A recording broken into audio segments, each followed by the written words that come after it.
Hey everyone, सभी का स्वागत है। ये कहानी होने वाली है सुजुकी चिरो के बारे में, जो कि 29 ईयर का एक गेम प्रोग्रामर है एक कंपनी में, जहां पर उसे दिन रात काम करना पड़ता है एक गेम को बनाने के लिए। जैसे वो अपने काम को पूरा करता है, उसे लगता है कि उसे थोड़ी नींद की तो जरूरत है, इसलिए वो अपने ऑफिस के डेस्क के नीचे ही सो जाता है। और अब जैसे वो उठता है, वो ये देखकर हैरान हो जाता है क्योंकि जो वो गेम बना रहा था वो उसी गेम के अंदर आ जाता है। शुरुआत में उसे लगने लगता है कि ये सब एक सपना है, लेकिन जैसे जैसे वो चीजों को वहां पर एक्सपीरियंस करता है, उसे रियलाइज हो जाता है कि ये सब कुछ रियल है। काफी जल्द उसे पता चल जाता है कि वो इस वर्ल्ड में काफी ओवर पावर है। ये बात उसे तब पता चलती है जब वो लिजरमैन के काफी बड़े ग्रुप को हरा देता है, जिसकी वजह से उसका काफी लेवल अप होता है। आखिरकार ये सब उसके साथ कैसे हुआ, चलिए जानते हैं शुरू से। आज संडे का दिन है, लेकिन फिर भी सुजुकी काम पर जा रहे हैं। वो अपने फोन में टाइम देखता है और कहता है कि अभी भी काफी टाइम है ट्रेन आने में। वो प्लेटफॉर्म पर जाता है और देखते है कि उसकी ट्रेन तो कब की आ चुकी है, इसलिए वो अब जल्दी से भागकर अपनी ट्रेन को पकड़ लेता है। और अब वो ट्रेन के अंदर आकर कहता है, मैं तो भूल ही गया था कि आज संडे है। संडे के दिन ट्रेन का शेड्यूल अलग रहता है, इसलिए शायद से आज ट्रेन जल्दी आ गई। मैं ये बात हमेशा भूल जाता हूँ कि आज कौन सा डे है। और अब वो ऑफिस में पहुंच जाते हैं, जहाँ पर लिफ्ट में उसे अपना एक कोवर्कर मिलता है, जो कि सुजुकी से कहता है कि तुम आज भी काम करने आए हो जबकि आज संडे है। तो सुजुकी उससे कहते हैं हाँ, क्योंकि एक न्यू बंदे ने काम पूरा किए बिना ही रिजाइन कर दिया, जिसकी वजह से अब उसका सारा काम सुजुकी को पूरा करना पड़ रहा है। जिस गेम पर सुजुकी को काम करना है, उस गेम के अंदर काफी ज्यादा बग है। सुजुकी को भी पता है कि वो टाइम से पहले गेम को पूरी तरीके से ठीक नहीं कर पाएगा। सुजुकी अब अपने डेस्क पर आकर अपना काम शुरू करता है, तभी कंपनी का डायरेक्टर वहाँ पर आ जाता है और सुजुकी से कहता है कि हमारा गेम वर्ल्ड वॉर का क्लाइंट कह रहा है कि बिगनर्स के लिए वो गेम काफी ज्यादा हार्ड है, तो हमें उसे फिक्स करना होगा स्टार्टिंग के लेवल को इजी करके। सुजुकी इस बात पर मना कर देता है और कहता है कि ऐसा करने पर गेम की टारगेट ऑडियंस इस गेम को नहीं खेलेगी। तो वो इस चीज का एक सोल्यूशन निकालता है और कहता है कि जब प्लेयर्स अपने कैरेक्टर को क्रिएट करेंगे, तब उन्हें एक मैप और 3 बॉम्ब मिलेंगे, जिससे कि वो सभी एनिमीज को खत्म कर पाएंगे। और अगर तुम एरिया को बिना आइटम्स के क्लियर करोगे तो तुम्हें एक रेयर अचीवमेंट मिलेगी। सुजुकी अब कहता है कि अगर हम लोग गेम के अंदर ऐसे फीचर्स को ऐड करेंगे, तो जो प्रो प्लेयर्स है वो भी गेम को खेलेंगे, बल्कि वो लोग रेयर अचीवमेंट को पाने के लिए उस एरिया को बिना आइटम्स के क्लियर कर देंगे। सुजुकी अब डायरेक्टर से कहता है कि क्लाइंट से इस आइडिया को कंफर्म कराओ, क्योंकि मेरे पास ज्यादा समय नहीं है। अगर उन्हें इस आइडिया से कोई भी दिक्कत है तो अभी बता दें। तो अब डायरेक्टर भी उसकी बात मान जाते हैं और वो कहते हैं ठीक है, मैं क्लाइंट से इस आइडिया को कंफर्म कराता हूँ। तभी लंच का समय हो जाता है। सुजुकी बाहर आकर लंच कर रहा होता है, तभी उसकी नजर एक बच्ची पर जाती है जो कि खो गई है और वो रो रही है। सुजुकी उसके पास आकर उसकी मदद करने की कोशिश करता है, लेकिन तभी उस बच्चे की मॉम वहाँ पर आ जाती है। वो सुजुकी का शुक्र करती है और अब अपने बच्ची को वहाँ से ले जाती है। सुजुकी अब वापिस से अपने ऑफिस में आकर काम करने लगता है। वो गेम के सारे बग्स को फिक्स करके अब उस गेम को ट्राई करता है, जिसके बाद हम लोग को पता लगता है कि इस गेम का नाम FFL है, यानी फ्रीडम फैंटेसी लाइफ। वो उस गेम को ट्राई करते समय अपना यूजर नेम सातो डालता है, जिसके बाद अब वो गेम को लोड करने वाला होता है, लेकिन तभी अचानक से सुजुकी का कोवर्कर वहाँ पर आ जाता है और वो बताता है कि वो घर जा रहा है, क्योंकि वो पिछले 3 दिनों से घर नहीं गया और अगर वो आज नहीं जाएगा तो उसकी वाइफ उस पर गुस्सा हो जाएगी। ये सुनकर सुजुकी उसे कहते हैं हाँ, फिर तो तुम्हें जाना चाहिए। तभी वो बंदा सुजुकी से कहता है कि तुम भी 30 साल के हो गए हो, तुम्हें भी एक गर्लफ्रेंड बनाने नहीं चाहिए अब तो। ऐसा बोलकर वो बंदा वहाँ से चला जाता है। वहीं पर अब सुजुकी हंस के मन में सोचता है कि मेरी इस बिजी लाइफ में एक गर्लफ्रेंड मिलना मुझे तो काफी नामुमकिन बात है। और अब सुजुकी अपने काम को वापस शुरू करता है। उसे काम करते करते सुबह हो जाती है। वो काफी ज्यादा थक जाता है, क्योंकि वो काम को लगातार 3 दिनों से करता आ रहा है, लेकिन अभी वो इस बात से काफी ज्यादा खुश है कि उसका काम अभी खत्म होने वाला है। तभी एक कोवर्कर उसे बताता है टेस्टिंग टीम को गेम की मेन स्टोरेज के अंदर एक बग मिला है। सुजुकी ये सुनकर हैरान होता है, क्योंकि उसने काफी सारे समय लगाकर इस बग को फिक्स कर दिया था, तो ऐसा तो हो ही नहीं सकता है। यही बात अब सुजुकी उस बंदे को बताता है। तो वो बंदा कहता है कि मैं FFL की इन्वेंट्री के बारे में बात नहीं कर रहा हूँ, बल्कि मैं वर्ल्ड वॉर की डुप्लीकेशन आइटम में एक बग है उसके बारे में बात कर रहा हूँ। अगर तुम्हें डिटेल में जानना है तो मैसेंजर में मैं तुम्हारे पास एक फाइल भेजी है, उसे चेक कर लो। डुप्लीकेशन बग को फिक्स करना काफी ज्यादा मुश्किल है, लेकिन सुजुकी को उसे अब फिक्स करना पड़ता है। फिक्स करते करते उसे रात हो जाती है और वो अपने चारों तरफ देखता है, तो उसे पता लगता है कि जितने भी वहाँ पर लोग होते हैं वो तो वहीं पर ही सो गए हैं। तो सुजुकी जल्दी से सारे काम को निपटाता है और वो मेल करके अपने डेस्क के नीचे ही सो जाता है। वो काफी खुश है कि उसे सोने का मौका तो मिला, क्योंकि वो लगातार 30 घंटे से काम कर रहा था। और अब वो जैसे ही सोकर उठता है, वो अपने आप को एक अजीब सी जगह पर पाता है। सुजुकी कंफ्यूज रहता है और अब वो अपने फोन को यूज करने की कोशिश करता है, लेकिन अब उसका फोन चल ही नहीं रहा होता है। और अब वो जैसे अपनी फोन की स्क्रीन में खुद की रिफ्लेक्शन देखता है, वो काफी ज्यादा शॉक हो जाते हैं, क्योंकि वो काफी ज्यादा यंग हो गया है। सुजुकी को रियलाइज होने लगता है कि ये दुनिया तो वर्ल्ड वॉर और FFL गेम का मिक्स वर्ल्ड लग रहा है। तभी उसके सामने मेन्यू ओपन हो जाता है, जिसमें काफी सारे बग होते हैं। वो अब अपने स्टेटस को चेक करता है और उसे पता चलता है कि उसका नाम यहाँ पर सातो है और वो लेवल 1 का ह्यूमन है। सातो नाम देखकर सुजुकी कहते हैं कि ये नाम तो मैं हमेशा गेम ट्राई करते समय यूज किया करता था। और अब मैप चेक करने के बाद उसे पता चलता है कि वो ड्रैगन वैली में है और अब उसके सामने काफी पावरफुल एनिमी उसी की तरफ आ रहे हैं। वो अब अपने अटैक को चेक करता है और उसे पता चलता है कि उसके पास बस एक मैप और 3 मीटियोर रेन अटैक है। उसे देखकर सुजुकी को याद आता है कि गेम में इस फीचर को ऐड करने का तो उसी का आइडिया था। सामने से दुश्मनों को आता हुआ देख सातो छिप जाता है और अब मैप पर चेक चेक करने के बाद उसे पता लगता है कि दुश्मन लिजर्ड मैन का एक ग्रुप है जिसमें 300 से ज्यादा 50 लेवल के आसपास के लिजर्ड मैन हैं। सुजुकी के लिए इन्हें हराना काफी ज्यादा मुश्किल है क्योंकि वो सिर्फ लेवल 1 का है और उसके पास कोई वेपन्स भी नहीं है। और अब तभी सुजुकी जहाँ पर खड़ा होता है तभी अचानक से सभी लिजर्ड मैन उसके नीचे याद आते हैं। उनमें से एक लिजर्ड मैन सातो के ऊपर एक एरो शूट करता है जो कि उसकी स्किन को काट देता है। उस कट का दर्द सातो को फील होने लगता है और वो सोचता है कि क्या मैं सपना नहीं देख रहा हूँ। तभी सभी ही लिजर्ड मैन एक ही साथ सातो के ऊपर एरो शूट कर देते हैं। एरो इतने ज्यादा होते हैं कि उसे एक रॉक के पीछे जाकर छिपना पड़ता है। अपने आप को बचाने के लिए वो मीटियोर रेन अटैक का यूज करने की कोशिश करता है। वो बटन से बात है लेकिन कुछ भी नहीं होता है क्योंकि अटैक में बग था। सातो को अब लगने लगता है कि वो अब यहीं पर मर जाएगा, लेकिन तभी अचानक से आसमान में से काफी सारे मीटियोर्स लिजर्ड मैन के ग्रुप पे आकर गिरने लगते हैं और अब उसे खत्म करने लगते हैं। इस वजह से सातो को वैली को कॉन्करर करने का टाइटल भी मिल जाता है और लिजर्ड मैन की खत्म होने की वजह से सातो का लेवल अब काफी तेजी से होने लगता है। और अब धुआं हटने के बाद सातो देखता है कि एक लिजर्ड मैन अभी भी जिंदा है और वो उसी की तरफ आ रहा है। सातो को रियलाइज होने लगता है कि ये लिजर्ड मैन सातो के काफी पास खड़ा होगा, इसी की वजह से मीटियोर का डैमेज उस पर नहीं हुआ और वो लिजर्ड मैन बच गया। सातो थका होने के कारण बिल्कुल भी खड़ा नहीं हो पा रहा होता है। उसे लगने लगता है कि लिजर्ड मैन उसे मार देगा। तभी वो लिजर्ड मैन सातो की तरफ एक तलवार फेंकता है और उसे लड़ने के लिए कहता है। वहीं सातो खड़ा होकर मन में कहता है कि ये तो बिल्कुल गेम की तरह ही है। उस लिजर्ड मैन के अटैक का पेन सातो फील कर पा रहा होता है, लेकिन तभी वो देखता है कि उस लिजर्ड मैन का जो लाइफ बार है वो धीरे धीरे कम हो रहा होता है। इसी मौके का फायदा उठाकर सातो अब अपनी तलवार को उसके ऊपर फेंक कर उसे खत्म कर देता है। और अब अगले सीन में सातो अब रेस्ट कर रहा होता है। वहीं वो सोचता है कि आखिरकार वो इस वर्ल्ड से बाहर कैसे निकलेगा। वो लॉग आउट और सेव बटन को दबाने का ट्राई करता है लेकिन कुछ भी नहीं होता। वो अब नोटिस करता है कि वो तो ऑलरेडी हील हो चुका है और अब उसे दर्द भी नहीं हो रहा है। वो अपने स्टेटस को चेक करता है और उसे पता चलता है कि ऐसा इसलिए हुआ है क्योंकि उसकी मैक्स वाइटलिटी मैक्स की हो गई है, साथ में उसका लेवल 310 का हो गया है। वो अब देखता है कि उसे काफी न्यू स्किल्स भी मिल गई है जिसकी इसे पुराने वाली मीटियोर रेन वाली स्किल बंद हो जाती है। तो सातो अब उसे वापस ऑन कर देता है और अब उसे यूज करने की प्रैक्टिस करने लगता है और अब वो सेफ रहने के लिए वो उस अटैक को थोड़ा दूर फेंकता है। लेकिन वो मीटियोर कुछ ज्यादा बड़े होते हैं। जैसे वो नीचे जमीन पर आकर टकराते हैं काफी बड़ा एक्सप्लोजन हो जाता है जिसकी वजह से जमीन टूटकर सातो के ऊपर गिरने लगती है। इस वजह से उसे अपनी जान बचाकर वहाँ से काफी तेज भागना पड़ता है। वो अब काफी दूर आने के बाद बैठ जाता है और अब वो कहता है कि ये अटैक तो कुछ ज्यादा डेंजरस है, इसलिए अब सातो मीटियोर रेन को ऑफ कर देता है। वो अब अपने स्टोरेज को चेक करता है और देखता है कि उसे तो लिजर्ड मैन की लूट भी मिल गई है। उसके पास एक पानी की बोतल भी होती है और अब उसे प्यास लगी थी तो वो उस पानी को पीने लगता है। वो पानी काफी ज्यादा फ्रेश होता है और क्योंकि वो पानी अनलिमिटेड है सातो उसे कितने बार भी पी सकता है। फिर वो देखता है कि उसके पास तो काफी सारे पैसे भी हैं, इसलिए वो अब डिसाइड करता है कि जब भी वो किसी टाउन के अंदर जाएगा तो वो इन सभी पैसों का यूज करेगा। उसे अब अपनी स्टोरेज से एक मैजिक रॉब भी मिलता है और अब वो उसे पहन लेता है। रात के समय पर वो कैंपिंग कर रहा होता है और अपनी बाकी की स्किल्स को भी चेक कर रहा होता है और अब जो भी उसे काम की स्किल्स लग रही होती है वो उन्हें अपग्रेड कर देता है और अब बाकी की भी स्किल्स को और ज्यादा सेटअप करने के बाद वो वहीं पर सो जाता है। और वो सोकर उठने के बाद डिसाइड करता है कि वो वॉरियर फोर्ट में जाएगा और वो वहाँ पर जाने लगता है। उसे वहाँ पर पहुँचने के लिए एक पूरा दिन लग जाता है और वो वॉरियर फोर्ट में पहुँच जाता है। वो अपने मैप को खोलता है और देखता है कि यहाँ से सबसे पास तो सैरी सिटी है, लेकिन वहाँ पर 100 से ज्यादा सोल्जर खड़े हैं जिनमें से हाईएस्ट सोल्जर का लेवल सिर्फ 31 है और एवरेज का लेवल 7 है। ये देखकर सातो सोचने लगता है कि आखिरकार इन सोल्जर्स का लेवल इतना ज्यादा कम क्यों है। वो अब इसी चीज को चेक करने के लिए एक छलांग लगाकर देखने जा रहा होता है, लेकिन तभी अचानक से एक वाइवन आकर उसे टक्कर मार देता है। इस वजह से अब वो काफी तेजी से आकर नीचे गिर जाता है, लेकिन तभी वो नोटिस करता है कि उसे तो बिल्कुल भी चोट नहीं लगी है।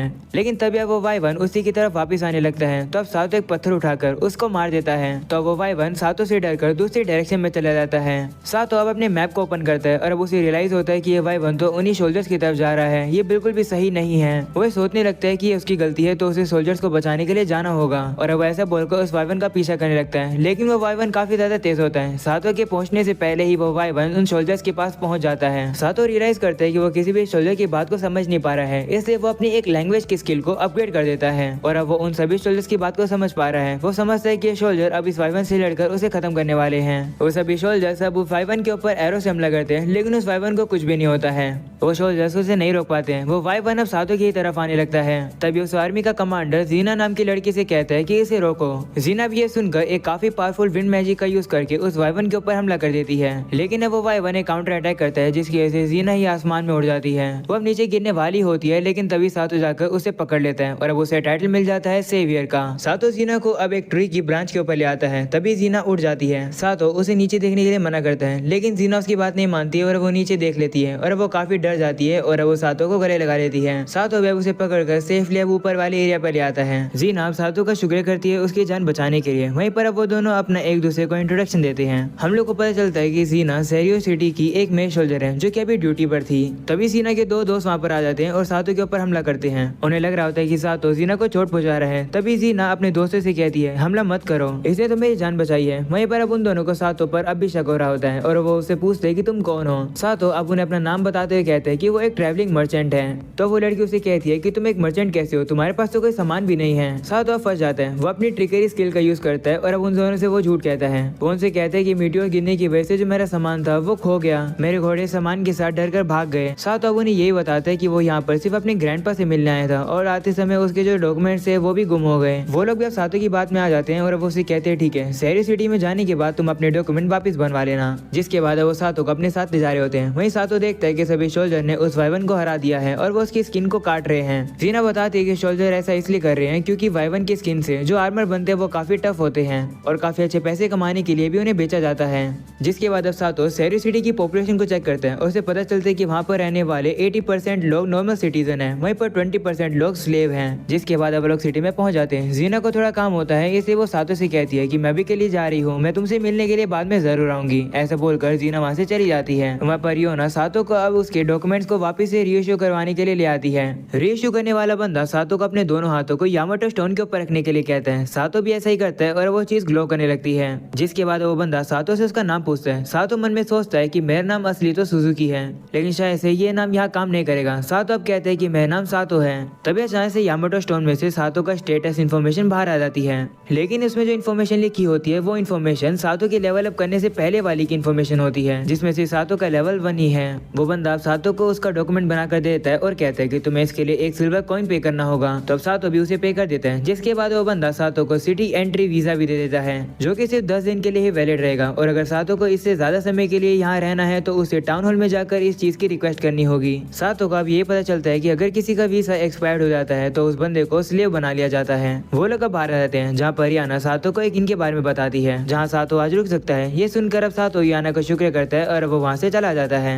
सातो अब उस इन की तरफ जा रहा होता है, लेकिन तभी एक लड़की सातो को आकर पकड़ लेती है और कहती है कि तुम मेरे इन में आकर रहो, हमारे यहाँ का खाना काफी अच्छा होता है और हमारे रूम्स भी काफी अच्छे होते हैं। वो अब जबरदस्ती सातो को अपने इन में ले आती है। सातो अब उसके स्टेटस को चेक करता है और उसे पता चलता है कि इस लड़की का नाम मार्था है और इसकी एज 13 है। वो लोग अब इनमें आ जाते हैं, जहाँ पर मार्था अपनी मॉम से कहती है कि मैं कस्टमर ले आई हूँ। ये सुनकर मार्था की मॉम काफी खुश होती है। वहीं सातो आकर उससे कहते हैं कि मैं यहाँ पर 10 दिन के लिए रुकूंगा। तो मार्था की मॉम कहती है ठीक है, इसके लिए तुम्हें 2 सिल्वर कॉइन देने होंगे। जिस पर सातो मान जाता है और वो उसे पेमेंट कर देता है। जिसके बाद सातो अपने लिए खाना ऑर्डर करता है, जिसके लिए उसे 1 कॉपर देना पड़ता है और उसका खाना आ जाता है।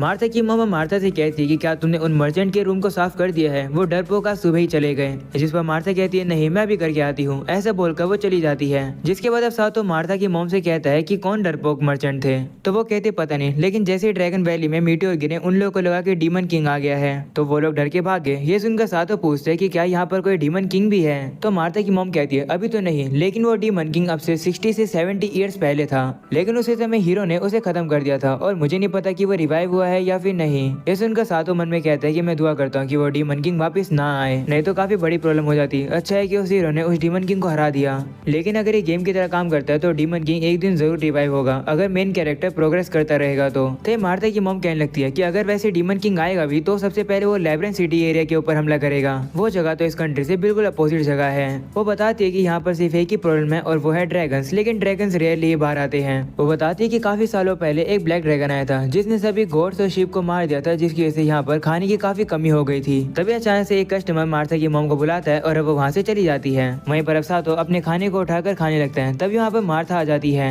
सातो अब उसे पूछता है कि क्या कोई ऐसी जगह है जहाँ पर जनरल सप्लाईज मिल सकती है। तो मार्था कहती हाँ, मुझे कुछ जगह पता है, चलो आओ मेरे साथ, मैं तुम्हें दिखाती हूँ। जिसके बाद हम लोग देखते हैं मार्था और सातो आ जाते हैं मार्केट के अंदर। लेकिन तभी हम लोग एक डेमी गर्ल को देखते हैं जो कि लकड़ियां ले जा रही होती है, लेकिन वो एक बंदे से टकरा जाती है और खुद ही गिर जाती है। वहीं पर वो बंदा उस पर काफी ज्यादा गुस्सा होकर उस डेमी गर्ल को डांटने लगता है। ये देखकर सातो जल्दी से वहाँ पर आ जाता है और अब उस बंदे को रोक देता है इन डेमी गर्ल को डांटने से। वो बंदा भी अब वहाँ से चला जाता है। जिसके बाद अब सातो उन डेमी गर्ल्स की सारी लकड़ियों को वापस इकट्ठा करके उन्हें दे देता है। इस बात से वो डेमी गर्ल काफी ज्यादा खुश होती है और वो सातो का शुक्रिया करती है। वहीं सातो उन लोगों से कहते हैं कोई बात नहीं, ये जगह थोड़ी डेंजरस है, इसलिए यहाँ पर सेफ रहना। तो वो डेमी गर्ल्स भी मान जाती है। जिसके बाद अब वो अपने तीसरे साथी के साथ वहाँ से चली जाती है। वहीं पर मार्था काफी कंफ्यूज होती है और सातो से कहती है कि तुम डेमी ह्यूमन से इतना ज्यादा नाइसली बिहेव क्यों कर रहे थे। तो सातो कहते हैं क्यों, क्या हुआ, क्या डेमी ह्यूमंस को यहाँ पर हेट किया जाता है। तो मार्था कहती है हाँ, क्योंकि काफी समय पहले हंटर्स और फार्मर यहाँ पर अपनी क्रॉस बेचने के लिए आए थे, लेकिन वो लोग डेमी ह्यूमंस के द्वारा मारे गए। जिसके बाद अब वो लोग मार्केट को और भी ज्यादा एक्सप्लोर करते हैं। वहीं पर अब सातो अपनी बार्गेनिंग स्किल का यूज करके काफी सारे सामानों को सस्ते दाम पर खरीदता है। क्योंकि मार्था सातो को टाउन दिखा रही है, सातो उसका शुक्र करने के लिए उसे एक हेयर पिन दिलाता है।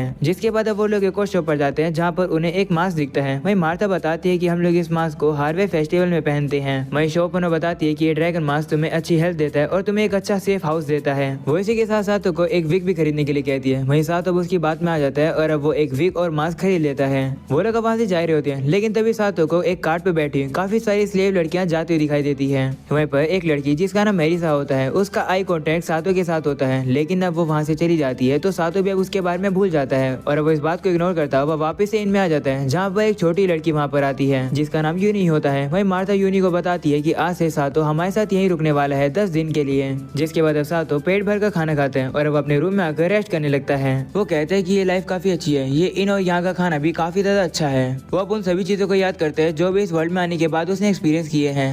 सातो का रियलाइज होने लगता है कि ये एक ड्रीम नहीं है। वो कहते हैं कि अगर ये गेम है तो मैं लॉग आउट क्यों नहीं कर पा रहा हूँ, अगर क्या मैं इस गेम को हरा दूंगा तो क्या मैं वापस जा पाऊंगा। तभी सातो कहते हैं एक सेकेंड, एमएमओ गेम के अंदर तो गेम खत्म करने का कोई कॉन्सेप्ट ही नहीं होता है। वो अब थोड़ा परेशान हो जाता है और कहते हैं कि ये गेम वर्ल्ड वॉर और FFL जैसा नहीं है, मेरे पास काफी कम इन्फॉर्मेशन है, मुझे और इन्फॉर्मेशन इकट्ठी करनी होगी। ऐसा बोलकर सातो बाहर आ जाता है। वो अब सिटी को ऊपर से देख रहा होता है और कहते हैं कि इस गेम से निकलना तो मेरा सेकंड ऑप्शन है, लेकिन जब तक मैं वो नहीं कर पाता हूँ, अभी के लिए मेरा प्लान है कि मैं इस वर्ल्ड के अंदर इंजॉय करूंगा और जितना हो सके एक गेम क्रिएटर के तौर पर इस चीज को एक्सपीरियंस करूंगा। जिसके बाद अब सातो वापस अपने रूम के अंदर आकर सो जाता है और अब सुबह हो जाती है जहाँ पर मार्था अब उसे उठाने आती है और उसे कहती है कि तुम्हारी गर्लफ्रेंड तुम्हारे नीचे वेट कर रही है, तुम्हें जाना होगा नीचे। ये सुनकर सातो कंफ्यूज हो जाता है और सोचता है कि आखिरकार उसकी गर्लफ्रेंड कौन है। तब सातो नीचे जाता है और उसे पता लगता है कि वो तो जीना होती है। वो उससे पूछता है कि क्या हुआ, तो हम लोग को पता चलता है कि जीना की आज छुट्टी है और वो सातो को टाउन घुमाना चाहती है। सातो भी इस बात पर एग्री करता है और वो जीना के साथ मार्केट में आ जाता है जहाँ पर वो लोग खाना खाते हैं। तो उसकी पेमेंट अब सातो करता है।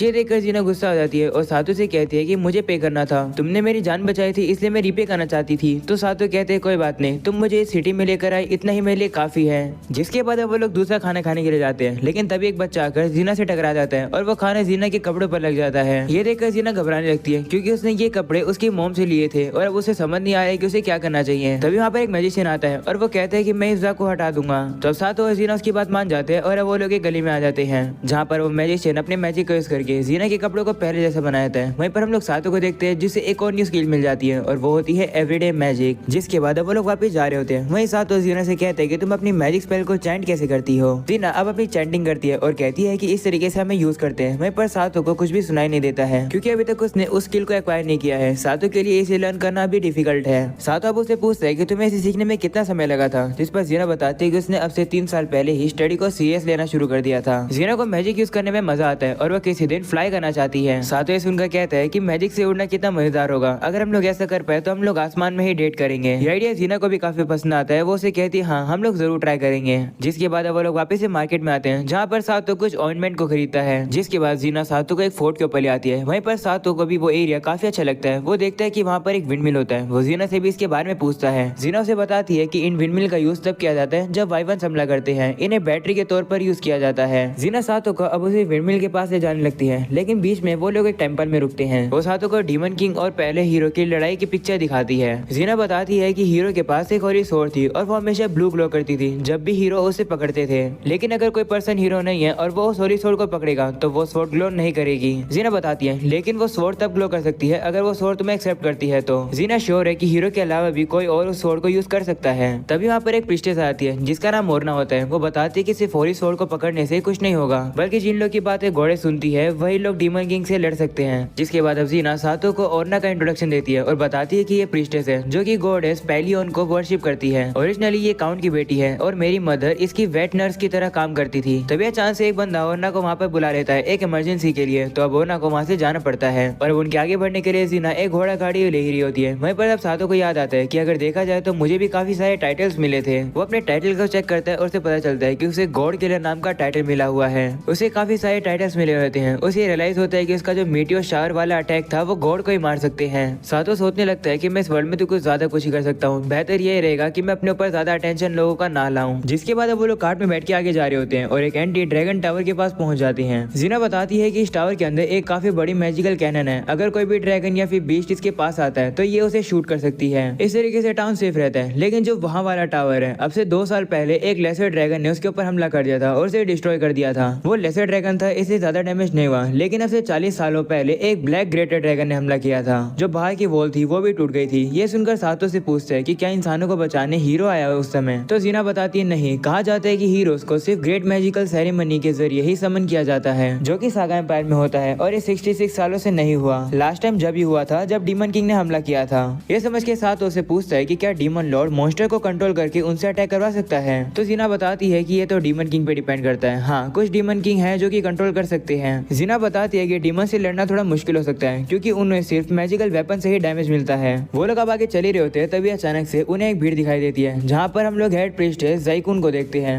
जो कि लोगों से कह रहा होता है कि उस दिन जो मीटियोर गिरे थे ये इन्हीं डेमी ह्यूमंस की वजह से गिरे हैं और ये डीमन किंग के साथ मिले हुए हैं। ये पत्थर खरीद के इन लोगों को पनिशमेंट दो। लोग अब ज़ाइकुन की बात में आ भी जाते हैं और वो लोग पत्थर खरीद के उन डेमी ह्यूमंस के मारने लगते हैं। ये देखकर जीना अब बीच में आ जाती है और वो लोगों से कहती है कि ऐसा मत करो। ज़ाइकुन भी अब जीना के ऊपर गुस्सा आ जाता है और उसे कहता है कि क्या तुम्हें डेमी ह्यूमंस के साथ मिल गई हो। वहीं पर अब ये सब सातो भी देख रहा होता है। वो सोचता है कि अब मुझे जीना की मदद करनी होगी। वो अपनी पावर का यूज करता है और उसे पता लगता है कुछ लोगों के बारे में जो कि इस क्राउड को प्रोवोक कर रहे थे। वहीं पर हम लोग जीना को देखते हैं जो कि अपने मैजिक का यूज करके उन डेमियंस को बचा रही होती है। तो दूसरी तरफ सातो आकर धीरे धीरे करके सभी प्रोवोकर को चुपचाप खत्म कर देता है। तभी गैलरियन टेम्पल से एक और पीस बाहर आ जाता है और वो लोगों से कहते हैं कि तुम लोग ऐसा डेमी ह्यूमंस के साथ नहीं कर सकते हो। वहीं पर जीना ज़ाइकुन को कहती है कि अगर तुम ऐसे ही करोगे तो तुम्हें अरेस्ट कर लिया जाएगा इस रेबेलियन को मचाने के लिए। जिसके बाद हम लोग को इन डेमी ह्यूमंस के असली ओनर के बारे में पता चलता है जो कि होता है अर्थ। सातो अब उसके पास आकर अपने फाइटिंग स्किल का यूज करके उसे लात मार के बेहोश करके सभी लोग के सामने ले आता है और बताता है कि ये सब इसी ने कराया है। ये आदमी अपने स्लेव्स को ज़ाइकुन को बेचता है और झूठ बोलता है कि जो नॉर्मल स्टोन है वो होली सोर्ड है और तुम लोगों से वो खरीदवा कर तुम्हारे पैसे लूटता है। साथ वो अपने स्किल्स का यूज करके लोगों को मनवा देता है कि जो अर्थ है वही असली डीमन का वर्शिपर है। तभी हम लोग देखते हैं अर्थ के अंदर से अचानक से डीमन निकलने लगता है जो कि लोगों को मारने लगता है। ये देखकर सभी लोग वहाँ से भाग जाते हैं।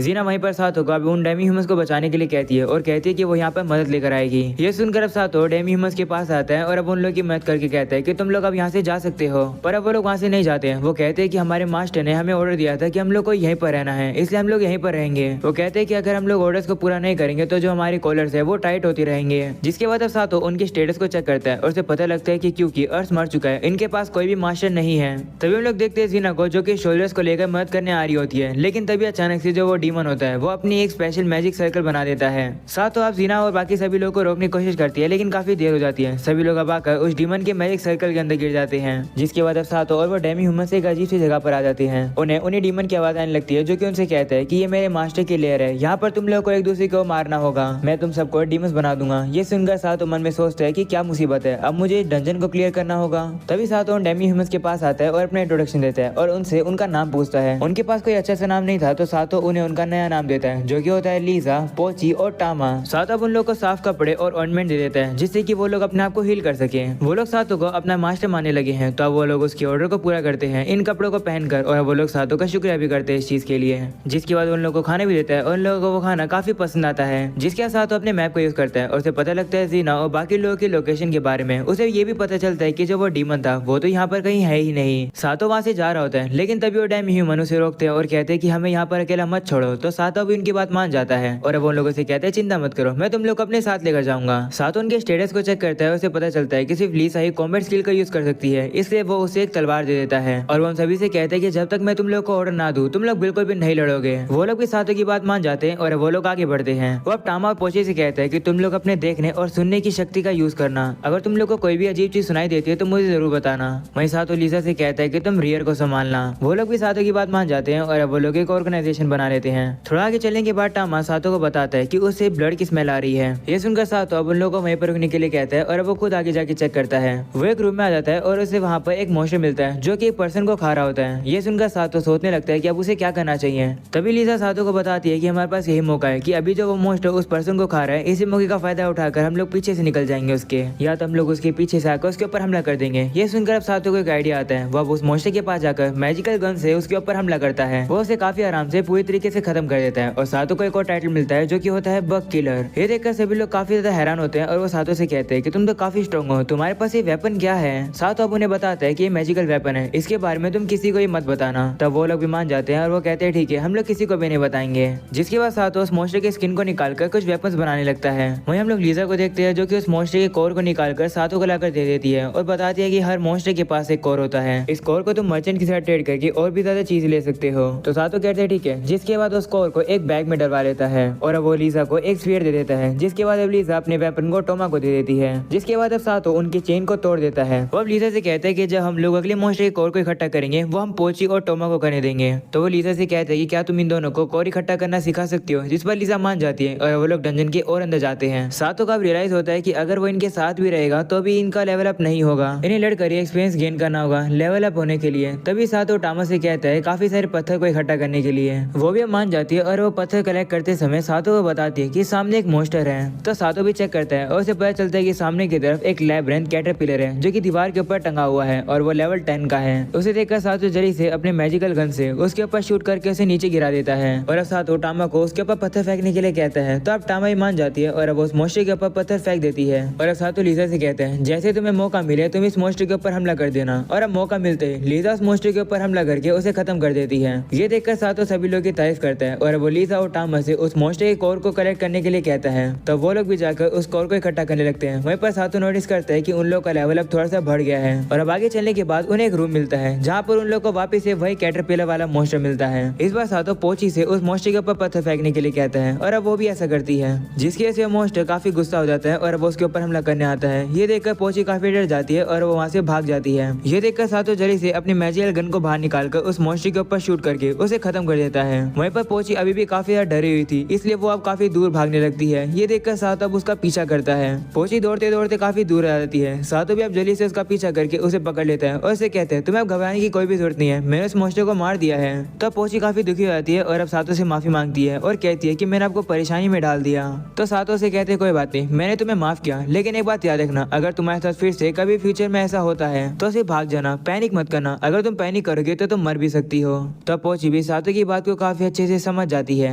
जिसके बाद वो लोग आगे बढ़ते हैं और उन्हें काफी मोस्टर्स मिलते हैं। वो सभी एक साथ मिलकर उनके ऊपर हमला करके उन्हें हराते रहते हैं, जिसकी वजह से उन लोग का लेवल अप भी होता रहता है। तभी सातो नोटिस करता है कि सभी लोग काफी थक चुके हैं, इसलिए वो उन्हें थोड़ा ब्रेक लेने के लिए कहता है और फिर वो उन्हें मीट देता है खाने के लिए। वो लोग मीट खाने के बाद अब वहीं पर सो जाते हैं और अब उठने के बाद वो लोग वापिस आगे बढ़ते हैं, जहाँ पर सातो वहाँ पर ट्रैप बिछा देता है और अब वो मोस्टर्स को उसमें फंसा देता है। इसी तरीके से मोस्टर्स को हराने के बाद अब वो लोग आगे बढ़ते हैं और उन्हें एक घर मिलता है जहाँ पर उन्हें मैजिकल चीजें मिलती है। वो लोग जरूरी मैजिकल आइटम्स को वहाँ से ले जाते हैं और अब वो लोग वापिस से आगे बढ़ते हैं। इस बार पोची, टामा और लीसा सातो की बिना मदद लिए ही मोस्टर्स को हराने लगते हैं। वो लोग एक फ्रॉग मोस्टर को हराते हैं तो लीसा आकर अब सातो से कहती है कि क्या मैं इस फ्रॉग मीट को कुक कर सकती हूँ। तो सातो ही मान जाता है और वो उसे कहते हैं ठीक है तुम कुक कर सकती हो। जिसके बाद अब लीसा खाना बनाने लगती है। सातो और बाकी सभी अब उस खाने को टेस्ट करते हैं और वो काफी ज्यादा टेस्टी होता है। जिसके बाद वो लोग सातो की अनलिमिटेड वाटर बोतल से नहा लेते हैं और फिर उसके बाद सो जाते हैं। सातो वहीं अब सोचने लगता है कि अगर हम लोग इसी तरीके से प्रोग्रेस करते रहेंगे तो हम लोग काफी जल्द इस लैब्रिंथ से बाहर निकल जाएंगे। वो सोचने लगता है कि जब हम लोग यहाँ से बाहर निकल जाएंगे तो इन तीनों का क्या होगा। वो लोग इसके बारे में ज्यादा नहीं सोचते हैं। जिसके बाद अब वो लोग आगे बढ़ते हैं और अब उन्हें सामने एक स्लाइम मॉन्स्टर दिखता है। सातो उस घर से एक मैजिक स्क्रोल ले आया था तो उसी का यूज करके वो स्लाइम के ऊपर फायर शॉट यूज करता है, लेकिन उस स्लाइम को कुछ भी नहीं होता क्योंकि वो जो स्लाइम थी वो लेवल 10 की थी। तभी लीजा सातो को बताती है कि इसको इस तरीके से नहीं हराया जा सकता है, सबसे पहले हमें इस स्लाइम के कोर के ऊपर हमला करना होगा। ऐसा बोलने के बाद अब वो स्लाइम के कोर के ऊपर हमला करती है और वो उसे काफी आराम से हरा देती है। तभी सातो अचानक से स्कैनिंग का यूज करता है और अब उसे पता चलता है कि यहाँ पर कोई अजीब सा दरवाजा है या फिर कोई ट्रैप है। तभी अब उसे रियलाइज होता है कि यहाँ पर कोई उनके ऊपर हमला करने वाला है, इसे वो सभी को पीछे हटने के लिए कहता है। हम लोग अब देखते हैं कि वहाँ पर एक अनडेड बीस्ट आ जाता है जो कि लेवल 40 का होता है। वो सीधा ही आकर सातो के ऊपर हमला कर देता है। सातो को अब उसे लड़ने में थोड़ी दिक्कत हो रही होती है। तभी उसे याद आता है कि पीछे तो एक ट्रैप था। वो अब उस बीस्ट को उठाकर पीछे ट्रैप पर फेंक देता है, जिसकी वजह से वहाँ की दीवार टूट जाती है और वो बीस्ट नीचे गिर जाता है। इस वजह से सभी लोग की जान बच जाती है और अब सभी लोग सातो की इस बात के लिए तारीफ करते हैं। और अब आगे आने के बाद वो लोग एक रूम में आते हैं जहाँ पर काफी सारे मकड़ियाँ के जाले होते हैं। उन जालों के अंदर कुछ लोग भी फंसे होते हैं। तब सातो और बाकी लोग मिलकर उन लोगों को वहाँ से बाहर निकालने लगते हैं। वहीं एक बंदा बाहर निकलने के बाद सातो से कहता है कि मैं काफी ज्यादा अमीर हूँ और एक बार हम लोग यहाँ से बाहर निकल जाएं तो मुझे बचाने के लिए मैं तुम लोग को एक रिवॉर्ड दूंगा। वहीं दूसरा बंदा होता है एक स्लेव ट्रेडर, वो भी सातो का शुक्र करता है उसे बचाने के लिए। तभी दूसरी तरफ हम लोग पोची को देखते हैं। वो जिस बंदे को बचा रही होती है वो बंदा नहीं चाहता है कि एक डेमी ह्यूमन उसे बचाए। वो पोची से उसका डैगर मांगता है, ये कहते हैं कि मैं अपने आप को खुद खुद यहाँ से बाहर निकाल लूंगा। वहीं पोची से मना कर देती है और कहती है कि मैं ये डैगर तुम्हें नहीं दे सकती हूँ, ये डैगर मेरे मास्टर का है।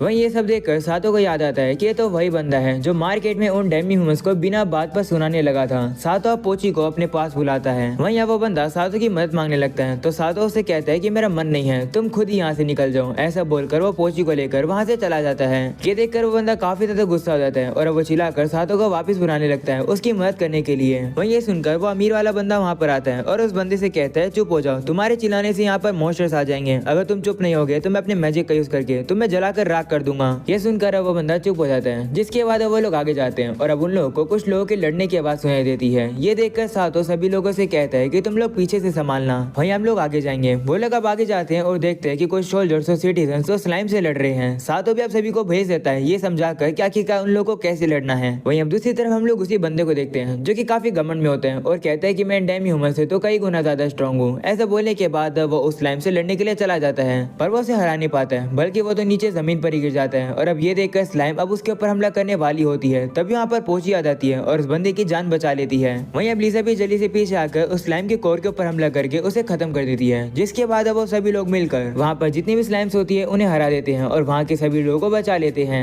वहीं सातो आगे जाते हैं और अब वो देखता है कि एक स्लाइम तो जीना के ऊपर हमला कर रही है, तो अब सातो भी अब उस स्लाइम के ऊपर हमला करके जीना को बचा लेता है। जीना भी अब सातो को देखकर काफी ज्यादा खुश हो जाती है और अब उसे गले लगा लेती है। तभी हम लोग देखते हैं कि वहाँ पर ओरना भी होती है, वो वहाँ पर आकर अपनी पास का यूज करके सभी लोगों को हील कर देती है। जिसके बाद अब सोल्जर सब सामने वाले गेट को खोलने की कोशिश करते हैं, लेकिन वो गेट नहीं खुल रहा होता है। तभी सातो को एक अजीब सी वॉल दिखती है, तो अब उसे स्कैन करता है और अब उसे पता चलता है कि वहाँ पर एक हिडन डोर है और ये वाला एरिया उसी जगह के ऊपर है जहाँ पर उन लोगों ने उस अनडेड बीस्ट को हराया था। तभी हम लोग देखते हैं कि सोल्जर्स को एक ट्रेजर बॉक्स मिलता है। वो लोग जैसे उस ट्रेजर बॉक्स को ओपन करते हैं उसमें से वही एक आंख वाला डीमन बाहर आता है जिसने उन लोगों को इस लैबिरिंथ के अंदर कैद किया था। वो सोल्जर्स से लड़ने की कोशिश करते हैं पर अब उसका कुछ भी नहीं बिगाड़ पा रहे होते हैं। तभी वो डीमन अपनी पावर को यूज करके सभी को हिप्नोटाइज कर देता है, जिसकी वजह से वो सोल्जर्स अपने आप में एक दूसरे को मारने लगते हैं। तभी वो अमीर बंदा वहाँ पर आकर अपने फायर मैजिक का यूज करके उस डीमन को जलाने की कोशिश करता है पर अब भी कुछ नहीं होता है। ये देखकर सातो को लगने लगता है कि वो डीमन कोई प्रोटेक्शन मैजिक का यूज कर रहा है, जिसके बाद वो डिसाइड करता है कि वो भी लड़ने के लिए आगे जाएगा। जैसे वो अब आगे जाता है तभी अचानक से वही अनडेड बीस्ट वहाँ पर आ जाता है उसके ऊपर हमला करने के लिए। सातो के पास भी अब एक प्लान है, वो अब उस बीस्ट को उसके ऊपर हमला करने देता है, जिसकी वजह से अब वो लोग पीछे वाली दीवार से टकराते हैं और वो दीवार टूट जाती है और वो लोग नीचे गिर जाते हैं। नीचे आकर सातो होली सोर्ड को बाहर निकाल देता है और अब वो उससे उस बीस्ट को काफी आराम से काट देता है। और वो ये चीज नोटिस करता है कि जैसे उसने इस स्वॉर्ड को बाहर निकाला था उसे थोड़ा डैमेज हो गया है, इसका मतलब उसे इस स्वॉर्ड को थोड़ा संभाल कर यूज करना होगा। तभी सातो वापस ऊपर आ जाता है और ताकि कोई उसे पहचान न सके वो वही मास्क और विग को पहन लेता है जो कि उसने उस दुकान से खरीदी थी।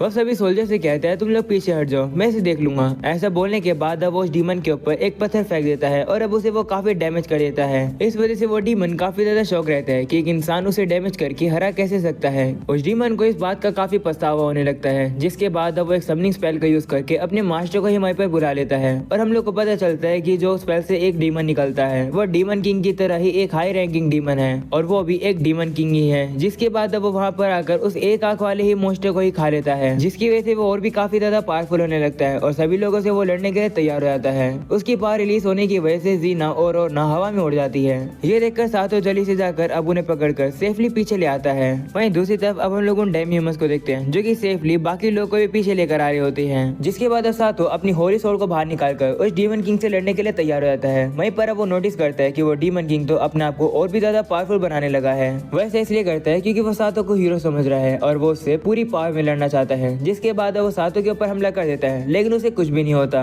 क्योंकि उसके ऊपर अटैक रेजिस्टेंस लगे हुए थे। तभी सातो नोटिस करता है कि वो होली सोर्ड को पूरी तरीके से यूज नहीं कर पा रहा है। उसे याद आता है कि होली सोर्ड को सिर्फ हीरो यूज कर सकता है, जिससे होली सोर्ड एक्सेप्ट करेगी। तभी बाकी सभी लोग भी उस डीमन किंग के ऊपर अपने मैजिक से हमला करने लगते हैं, पर अब उसे कुछ भी नहीं होता है। ये देखकर वो डीमन किंग काफी ज्यादा गुस्से में आ जाता है और अब उनके ऊपर हमला करने वाला होता है। ये देखकर सातो जल्दी से अपने मैजिकल गन को बाहर निकाल देता है और अब उसके ऊपर शूट करके सभी लोगों को बचा लेता है। सातो देखता है कि उस डीमन के ऊपर मैजिकल वेपन काम कर रहे हैं, इससे वो अपने एक मैजिकल स्पीयर को बाहर निकालता है और उससे उसके ऊपर फायर शॉट का हमला करता है। वो अटैक बहुत ही ज्यादा पावरफुल होता है, जिससे उस डीमन को अच्छा खासा डैमेज होता है, पर फिर भी वो पूरी तरीके से खत्म नहीं होता। वहीं वो अमीर वाला बंदा सातो के अटैक को देखकर कहता है कि ये तो highest level magic crimson javelin था। तो सातो ये सुनकर अपने मन में कहते हैं नहीं, ये तो बस starting level magic fire shot ही था। जिसके बाद वो आगे बढ़ के लगातार उस डीमन के ऊपर फायर शॉट से हमला करने लगता है। सातो रियलाइज करता है कि डीमन किंग को सिर्फ हीरो ही हरा सकता है। तो भले सातो के पास होली सोर्ड लॉर्ड है वो इस डीमन किंग को जब तक नहीं हरा सकता है जब तक उसके पास हीरो का टाइटल नहीं है।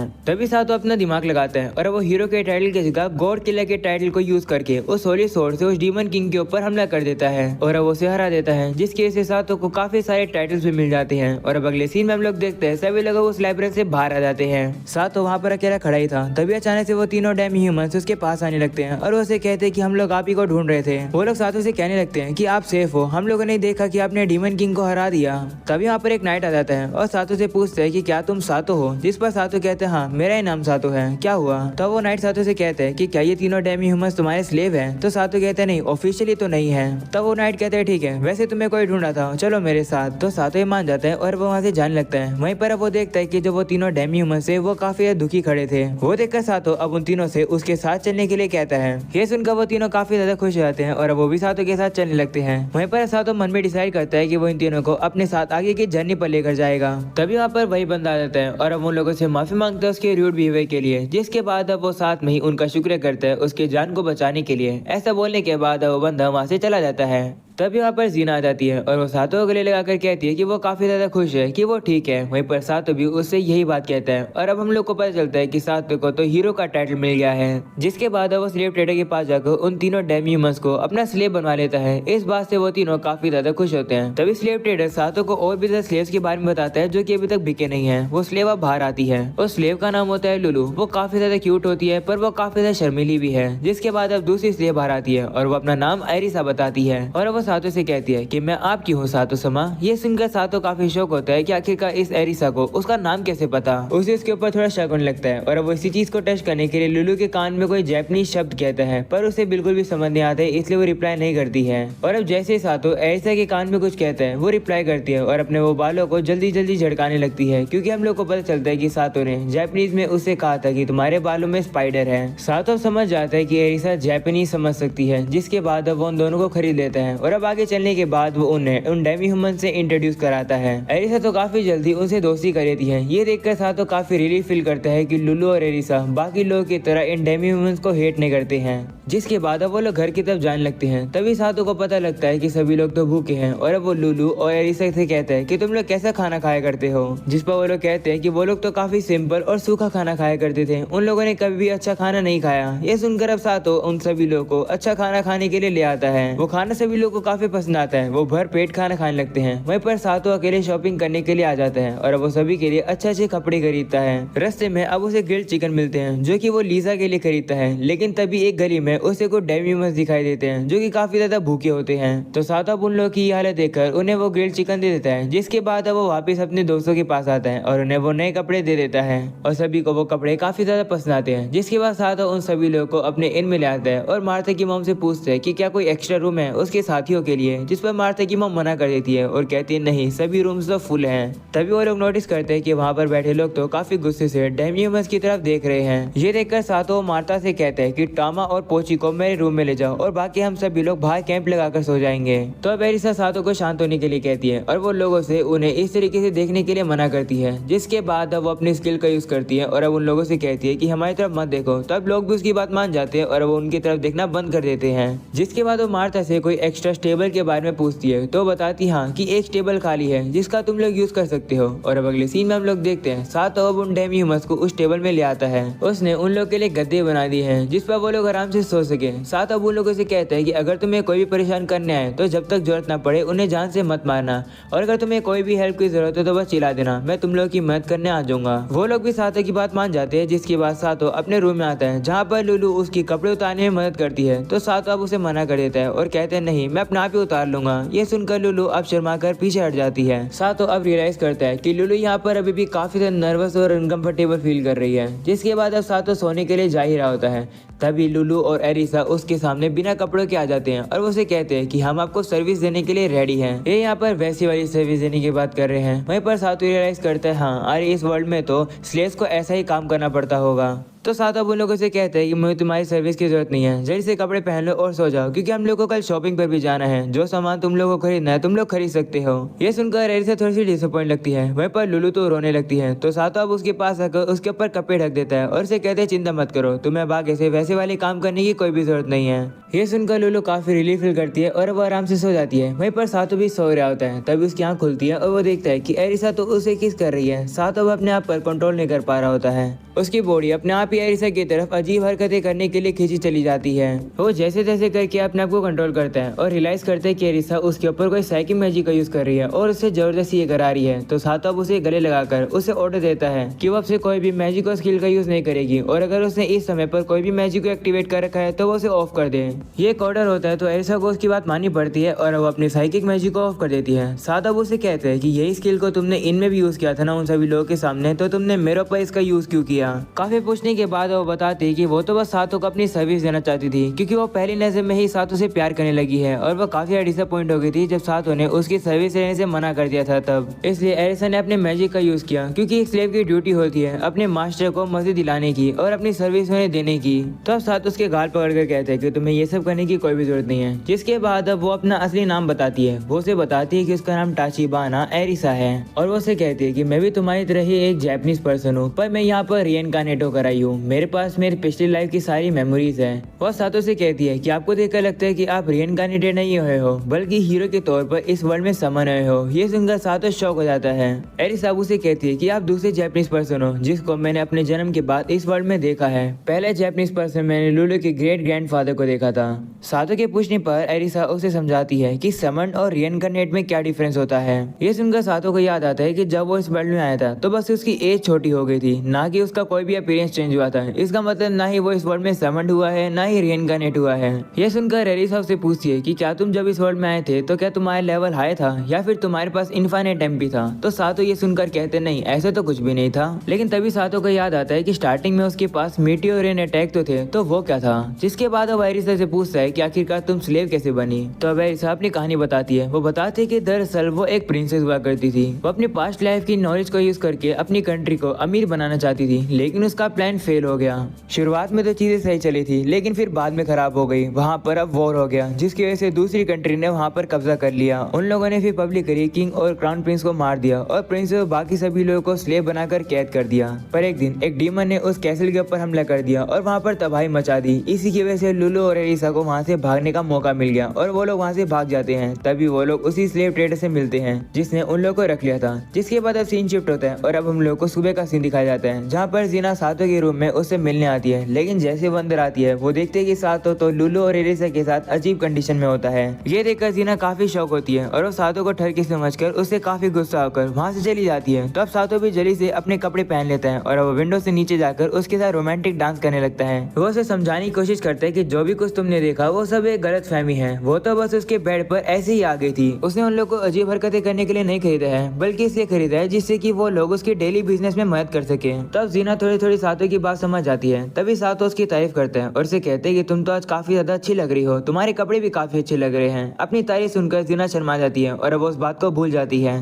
तभी सातों से कहते हैं कि एक न्यू शॉल की दुकान खुली है, मैं तुम्हें शॉल दिलाना चाहता हूँ, क्या तुम चलोगी। तो अब जीना भी मान जाती है। जिसके बाद अब वो लोग साथ जाते हैं। तो अब सातों जाकर उसे एक शॉल दिला देते हैं और अब वो लोग वहाँ से वापिस आते हैं, जहाँ पर सातों को एरिसा मिलती है। वो एरिसा के सर पर हल्के से मारकर कहते हैं कि रात वाली गलती फिर से मत करना। और अब उसे कहते हैं कि जाओ सभी लोगों को यहाँ पर इकट्ठा करके लाओ। तो अब वो जाकर सभी लोगों को बुलाती है और अब सभी लोग वहाँ पर आ जाते हैं। लेकिन लुलू नहीं आती है, क्योंकि वो थोड़ा अच्छा सा फील नहीं कर रही है। तो सातों कहते हैं ठीक है और अब वो उन लोगों को कुछ पैसे देता है स्पेंड करने के लिए और उनसे कहते हैं कि तुम्हें जितने भी कपड़े खरीदने हैं, तुम्हें जो भी चीजों की जरूरत है, तुम लोग जाकर इसे खरीद लेना। वो उन लोगों से ये भी कहते हैं कि तुम लोग बिल्कुल चौकन्ने रहना। जिसके बाद अब एरिसा सातों से परमिशन मांगने लगती है कि क्या वो जरूरत के समय पर अपने मैजिक को यूज कर सकती है। तो सातों कहते हैं ठीक है, मैं तुम्हें परमिशन देता हूँ, तुम यूज कर सकती हो। और वो सभी लोग खुशी खुशी वहाँ से चले जाते हैं। ये देखकर जीना सातों से कहने लगती है कि ये लोग तो तुम्हारे साथ काफी कंफर्टेबल लग रहे हैं। तो सातों कहते हैं हाँ, ऐसा इसलिए क्योंकि मैं सभी लोगों को स्लेव्स की तरह ट्रीट नहीं करता हूँ। जिसके बाद अब सातों जीना से उसके साथ चलने के लिए कहता है ताकि वो अपने डेमी ह्यूमन से अपने स्लेव्स के लिए घर खरीद सके। जिसके बाद वो लोग एक और शॉप नाम की दुकान पर जाते हैं, जहाँ पर वहाँ पर एक लेडी होती है जिसका नाम होता है नाड़ी। सातों के रिक्वायरमेंट के हिसाब से वो उसे सस्ता और अच्छे लोकेशन पर 3 घर के बारे में बताती है। वो लोग अब सबसे पहले घर को चेक करने के लिए जाते हैं। उन लोगों को पता चलता है कि इस घर के ओनर को क्राइम गिल्ड के एक मेंबर ने असैसिनेट कर दिया था। ये घर सातो को पसंद नहीं आता है और अब वो लोग दूसरे घर पर जाते हैं। दूसरे घर के सामने गर्ल्स की वैसी वाली जगह होती है, वैसे वाले ये समझ जाओ, तो वो भी सातो को पसंद नहीं आता है और अब वो लोग थर्ड घर पर जाते हैं। इस घर के नीचे क्राइम गिल्ड का हाइड आउट था, इससे सातो को वो लोकेशन भी पसंद नहीं आती है और अब वो लोग वापिस से ऑफिस में आ जाते हैं। नाड़ी सातो से कहते हैं कि मैं तुम्हें शाम तक बता दूंगी, अगर मुझे तुम्हारी रिक्वायरमेंट के हिसाब से कोई अच्छी जगह मिली तो अब सातो ही मान जाते हैं। जिसके बाद अब वो जीना के साथ मार्केट में आ जाता है, जहाँ पर उन लोग को एरिसा और बाकी सभी लोग भी मिलते हैं। उन लोगों ने अपने लिए काफी अच्छी अच्छी ड्रेसेस भी खरीद रखी है। जिसके बाद सातो एक स्टॉल से एजुकेशनल कार्ड खरीदता है, जिससे कि वो टामा और पोची को पढ़ना लिखना सिखा सके। वहीं पर हम लोग अब जीना को देखते हैं, जो कि सातो के साथ एक ज्वेलरी शॉप पर होती है। वहाँ पर उसे एक इयररिंग्स पसंद आते हैं। तब यहाँ पर टोमा और पाची आ जाते हैं, जो कि जीना को अपने साथ ले जाते हैं। ये कहते हैं कि हमें तुम्हें कुछ सिखाना है। जीना के आप जाने के बाद सातो उन इयररिंग्स को खरीद लेता है। जिसके बाद वो सभी लोग एक प्ले देखने के लिए आते हैं। वो प्ले काफी ज्यादा बोरिंग होता है, तो सभी लोग तो सोने ही लगते हैं। वहीं सातो अब हम लोग को इस प्ले की स्टोरी को समरी में बताता है। वो बताता है कि ये स्टोरी एक रियल इंसिडेंट पर बेस है। इस कहानी का मेन कैरेक्टर है एक कॉमन विजर्ड, जो कि एक प्रिंसेस से प्यार करता है। ये चीज मार्क्यूस, जो कि प्रिंसेस का फियोंसे है, उसे पसंद नहीं आती है और अब मार्क्यूस गुस्से में आके जैन की पूरी फैमिली को मरवा देता है। वहीं पर अब प्रिंसेस की एक अटेंडेंट ने जैन को ही मार दिया। इन सब से प्रिंसेस काफी दुखी हो जाती है और अब वो खुद की ही जान ले लेती है और अब जैन की बॉडी को खाई के नीचे फेंक दिया गया था।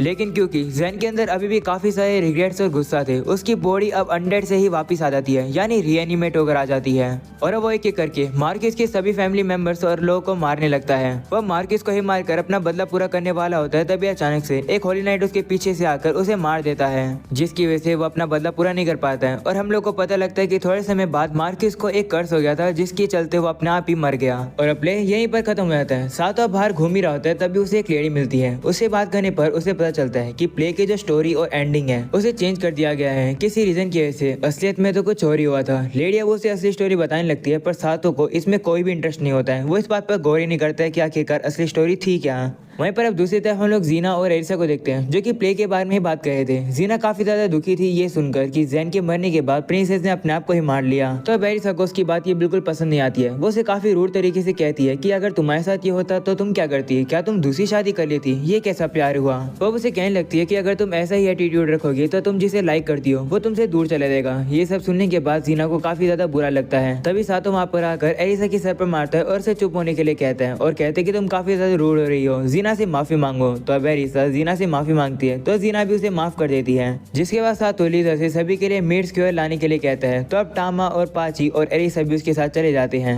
वो सभी लोग अब मीट स्क्वेयर लेने के लिए चले जाते हैं। वहीं पर अब सातो और जीना टाउन में वापस आ जाते हैं। वो लोग देखते हैं कि जीना के दोस्त होते हैं वहाँ पर और वो काफी घायल होते हैं। उन्हें देखकर जीना उनसे कहती है कि तुम लोग की ये हालत कैसी है। जिस पर वो लोग बताते हैं कि उन लोगों ने फैंग एंट से लड़ाई करी है, जिसकी वजह से उनकी ऐसी हालत हो गई और ये सब एक रेड मैन की वजह से हुआ है, जिसने रेड हेलमेट पहना था। उसी की वजह से सभी एंट्स उनकी तरफ अट्रैक्ट हुई थी। इसकी वजह से उन लोगों को उन एंट से लड़ना पड़ा। जिसके बाद अब जीना अपने हीलिंग मैजिक का यूज करके उन सभी को हील करने लगती है। तभी अचानक से किसी के चिल्लाने की आवाज आती है। सातो और सभी लोग वहाँ पर जाकर देखते हैं तो पता चलता है कि टामा और पोची ने एक काफी बड़े एंट को हरा दिया है। वो लोग बताते हैं कि ये एंट उनके ऊपर हमला गए थे, इसलिए उन लोगों ने इसे मार दिया। जिसके बाद सातो अपने मैप को ओपन करता है और उसे पता चलता है कि काफी सारी और भी एंट्स उन्हीं की तरफ आ रही है, यानी टाउन के अंदर आने वाली है। ये देखते ही सातो जल्दी से टामा, पोची और लीजा सभी लोग को तैयार होने के लिए कहते हैं लड़ने के लिए। तभी टाउन की अलर्ट बेल बजने लगती है और अब हम लोग देखते हैं कि जो एंट्स है वो टाउन के अंदर आने लगी है। सातो चेक करता है कि जो ये एंट्स है इन सभी लोग का लेवल सिर्फ 3 ही है।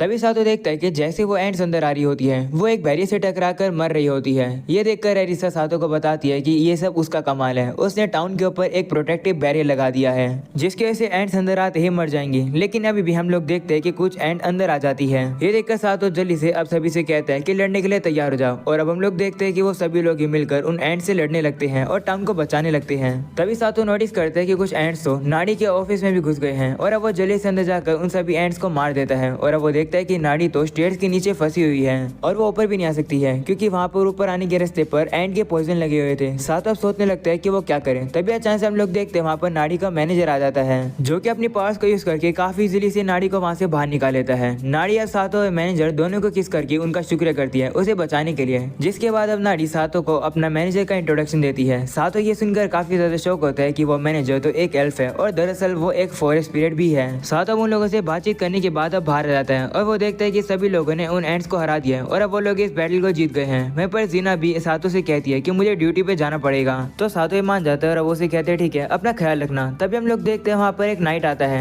जो कि अपने साथ लीजा को लेकर आता है और वो सातो से कहते हैं कि क्या तुम इस लड़की के मास्टर हो? तो सातो कहते हैं हाँ। तब वो सातो से कहते हैं कि लॉ के अकॉर्डिंग तुम्हें सारे इन कोर को हमें देना होगा, यानी सिटी गवर्नमेंट को।